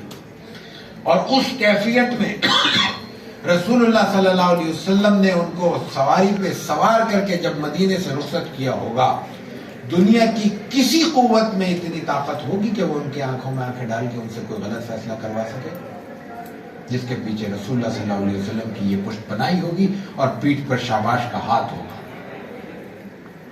قیادت اس کو کہتے ہیں، لوگوں کو مضبوط کرنا، لوگوں کو اعتماد دینا، لوگوں کو احترام دینا اور لوگوں کو وہاں لے جا کے کھڑا کرنا جہاں انسان کی سوچ بھی نہیں تھی. قیادت کی مثال اگر ہم دیں تو یہ جو انسٹرکٹر ہوتے ہیں نا جو تیراکی سکھاتے ہیں، ان میں جو کامیاب ترین انسٹرکٹر ہوتا ہے اس کا طریقہ واردات بڑا آسان ہوتا ہے. وہ کہتا ہے لو بھائی اتنا پہنو, لباس تبدیل کرو, نہاؤ, اور وہ لے جا کے کھڑا کرتا ہے, اگر وہ جھجکتا ہے تو دھکا دے دیتا ہے, بس اتنا کرتا ہے. وہ چھوٹی موٹی وہ انسٹرکشن تو ہوتی ہے نا کہ بھائی کیسے اپنے آپ کو ہاتھ مارنے کرنا, تو وہ تو معمولی سی بات ہوتی ہے. اور وہ پھر خود کھڑا ہوا ہے اس کے باہر تالاب کے, اور صرف ڈوبنے نہیں دے گا, بس اس نے کچھ نہیں کیا, اس کے باوجود اس نے تیراکی سکھا دی. تو لیڈرشپ اس کو کہتے ہیں. اور پھر لیڈرشپ کے لیے جو سب سے بڑی چیز ہے وہ ہے لیڈر قیادت آگے ہوتی ہے, پیچھے نہیں ہوتی. اور ہر نازک مرحلے میں جتنا مرحلہ نازک ہوتا ہے اتنا ہی قیادت آگے ہوتی ہے. مدینہ منورہ میں افواہ پھیل جاتی ہے کہ دشمن نے حملہ کر دیا. حالات ایسے ہی ہیں, ایک لشکر, دوسرا لشکر, تیسرا لشکر, ادھر بغاوت, ادھر معاملہ, ادھر معاہدے کی خلاف ورزی, یہ معاملات چل رہے ہیں. آپ علیہ الصلوۃ والتسلیم دیکھتے ہیں کہ کچھ شور وغیرہ ہے, اپنے حجر سے باہر نکلتے کہتے کیا ہے. روایت کے الفاظ یہ ہیں کہ ننگے گھوڑے پر ننگی تلوار لے کر, ننگے گھوڑے کا مطلب کوئی زین بین نہیں کسی, ننگی تلوار کا مطلب میان میں نہیں ہے, ہاتھ میں ہے, ریڈی ہے. آپ مدینہ طیبہ کا پورے اطراف کا چکر لگاتے ہیں اور واپس آتے ہیں اور کہتے ہیں کہ سو جاؤ, دور دور تک دشمن کا نشان نہیں ہے, معاملہ پرامن ہے اور کوئی خطرے کی بات نہیں ہے. نہیں جا سکتا تھا کوئی صحابی, سب عرب تھے اور جنگجو تھے, اور جنگجو ایسے تھے کہ رسول اللہ صلی اللہ علیہ وسلم کا میں عرض کروں حکم کے پابند تھے. ابو دجانہ ایک صحابی, غزوے کا, ایک لڑائی کا معاملہ ہے. رسول اللہ صلی اللہ علیہ وسلم, موٹیویشن تو ہوتا ہے نا, جنگ تو ہے ہی موٹیویشن کرنا. آپ نے کہا کہ بھائی یہ میری تلوار ہے, اس کا حق کون ادا کرے گا؟ انہوں نے کہا میں کروں گا. آپ نے ان کو دے دی. اب دیکھیے تلوار لی ہے انہوں نے, رسول اللہ صلی اللہ علیہ وسلم کی تلوار لی ہے. تلوار اور اس بندوق کی یہ چھوٹے موٹے جو ہمارے یہ مختلف قسم کے پسٹلز ہوتے ہیں, اس کا کوئی مقابلہ ہی نہیں ہے. جیسے کہ یہ پسٹل کا کیا وزن ہوگا, اس کی کوئی حیثیت ہی نہیں ہے. تلواریں جو ہوتی تھیں ان میں جو روایات میں اس کا وزن آتا ہے وہ 18-20 کلو کا وزن بھی آتا ہے, اور اس سے زیادہ کم 12-15 کلو کی تو عام بات تھی. اور اس زمانے کی تلواریں موجود ہیں مختلف میوزیم میں, آپ جا کے دیکھ لیں کہ وہاں پہ ان کا وزن کیا ہے.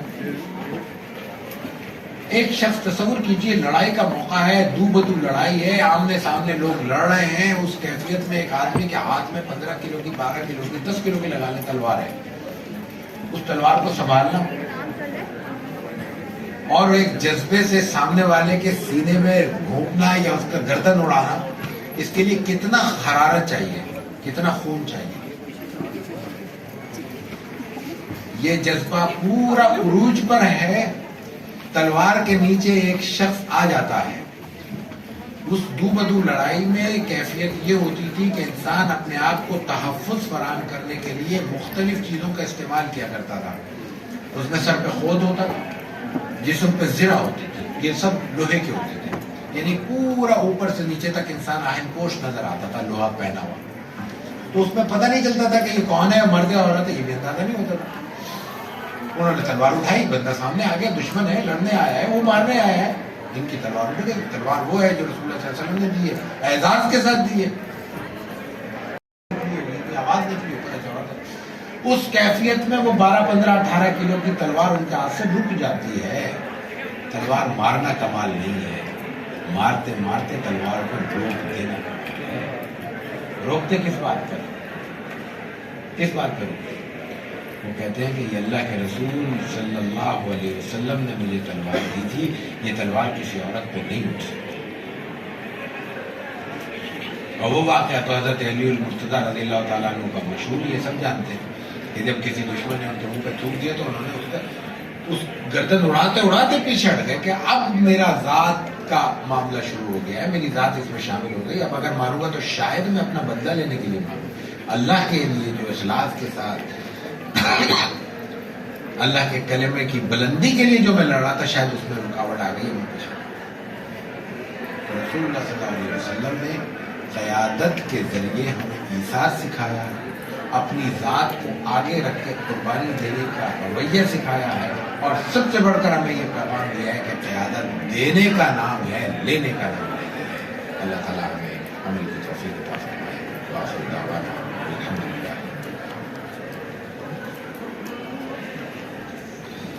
جزاک اللہ خیر۔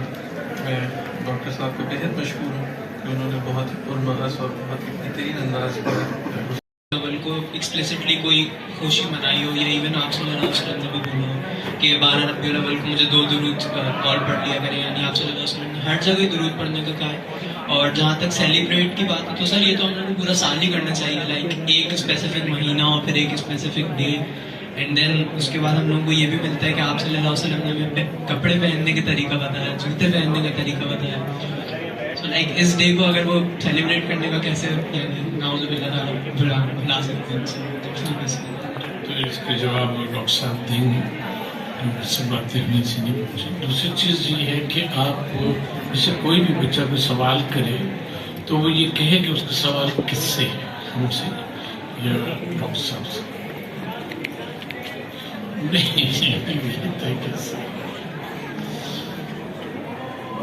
چونکہ ڈاکٹر صاحب نے ایک اشارہ کیا ہے، اس لیے میں ایک جملہ عرض کر دوں۔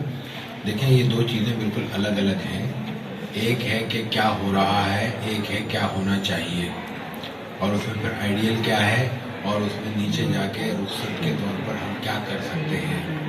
تو جب مختلف شخصیات ہوں، مختلف ذہن ہوں، مختلف علاقے ہوں، مختلف کلچر ہوں، مختلف تہذیبیں ہوں، یہ پاکستان کا، کراچی کا، لاہور کا ایک علاقے کا معاملہ نہ ہو، اور کیا پاکستان سے لے کر افریقہ تک اور ادھر امریکہ تک، آسٹریلیا تک، دنیا بھر میں جہاں تک مسلمان موجود ہیں ان کے مختلف روایات کا معاملہ ہو، تو پھر اس کو ان کی تہذیب اور ان کے کلچر کے ساتھ جوڑنا چاہیے۔ ہمارے ہندوستان پاکستان میں بہت سی روایات اس لیے بھی مستحکم اور مضبوط آج نظر آتی ہیں کہ ہم نے جو متحدہ ہندوستان کا وقت ہندوستان میں ہندوؤں اور مسلمانوں کے ایک کنفلکٹ کی فضا میں گزارا ہے، اس میں بہت سی چیزیں ہمیں یوں سمجھنے کہ اس وقت کے بعد لوگوں کا خیال ہوا کہ یہ کرنی چاہیے، تو بہت سی چیزیں مضبوط ہوتی چلی گئی۔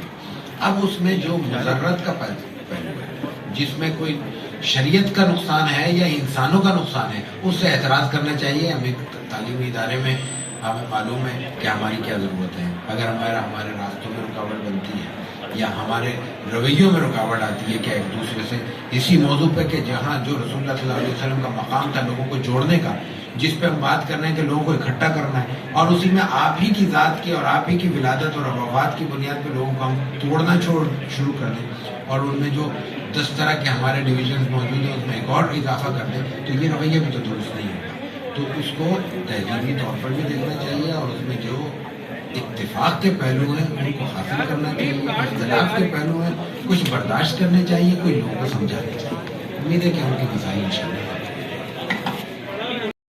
اس وقت صورتحال یہ ہے کہ ہمارے ہاں یونیورسٹیز سے پہلے اسکولنگ کے لیول پہ ٹریننگ اساتذہ کی اور مختلف حوالوں سے بچوں کی بھی ہو رہی ہے، لیکن جس کی ضرورت ہے وہ ٹیچر ٹریننگ سے زیادہ پیرنٹنگ کی ضرورت ہے، پیرنٹ ٹریننگ کی ضرورت ہے۔ رسول اللہ صلی اللہ علیہ وسلم نے کیا کیا یہ سیرت میں موجود ہے، لیکن یہ والدین کو کیسے پڑھایا جائے اور ایک شخص کو ہم کیسے جا کے سمجھائیں، یہ ممکن نہیں ہے اس وقت۔ اس کی آسان صورت ایک اور ہے جس ماحول میں ہم بیٹھے ہیں۔ اللہ تعالیٰ نے آپ ہی سے یہ کام لینا ہے، آپ ہی مائیں بھی بنیں گے، باپ بھی بنیں گے، سب آپ لوگ۔ تو جو سبق ہم پچھلی نسل کے شکایت کے طور پہ ذکر کر رہے ہیں، ہم وہ آج ازبر کر لیں تو آئندہ 10 سال بعد ہمارا مستقبل فیوچر زیادہ روشن ہوگا۔ رسول اللہ صلی اللہ علیہ وسلم کا کیا طریقہ تھا؟ حضرت انس بن مالک رضی اللہ تعالیٰ عنہ آپ کے خادم کے طور پر آپ کے پاس لائے گئے ہیں۔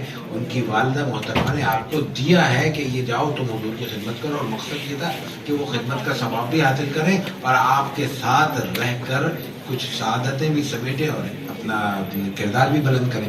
وہ انس کہتے ہیں جو بچے کے طور پر آپ کے پاس لائے گئے تھے، جو آپ کے ملازم بھی نہیں تھے، ملازم سے بھی نیچے کا مسئلہ تھا نا، اس لیے کہ زبردستی کسی نے دے دیا، آپ نے تو ڈیمانڈ نہیں کی۔ تو اگر زیادہ کوئی معاملہ ہے تو آپ اس کو جھڑک کے کہہ دیں گے لے جاؤ اپنے بچوں کو، بھائی ہمیں ضرورت نہیں ہے۔ وہ بچہ یہ کہتا ہے کہ پوری زندگی میں آپ نے میری کسی کام کو یہ نہیں کہا کہ تم نے کیوں کیا، اور یہ نہیں کہا کہ کیوں نہیں کیا۔ تو یہ تربیت کا طریقہ ہے جو ہم نظر انداز کر چکے ہیں. یہ میں جو بات کر رہا تھا نا, میں نے ایک مزاحن ایک جملہ کہا کہ ہم اسی میں الجھے ہوئے ہیں کہ مسواک کا سائز کیا ہونا چاہیے. بھائی جس سے دانت صاف ہو جائے وہ کافی ہے. لیکن سنت یہ ہے, یہ سنت ہے, یہ سنت ہے جو جن کو کہتے ہیں نا, روایتوں میں آتا ہے کہ ایک گم شدہ سنت کو زندہ کرنے کا ثواب 100 شہیدوں کا. یہ زندہ کرنی ہے ہمیں سنتیں, ان پہ ثواب ملے گا. السلام علیکم سر. جی ڈاکٹر صاحب.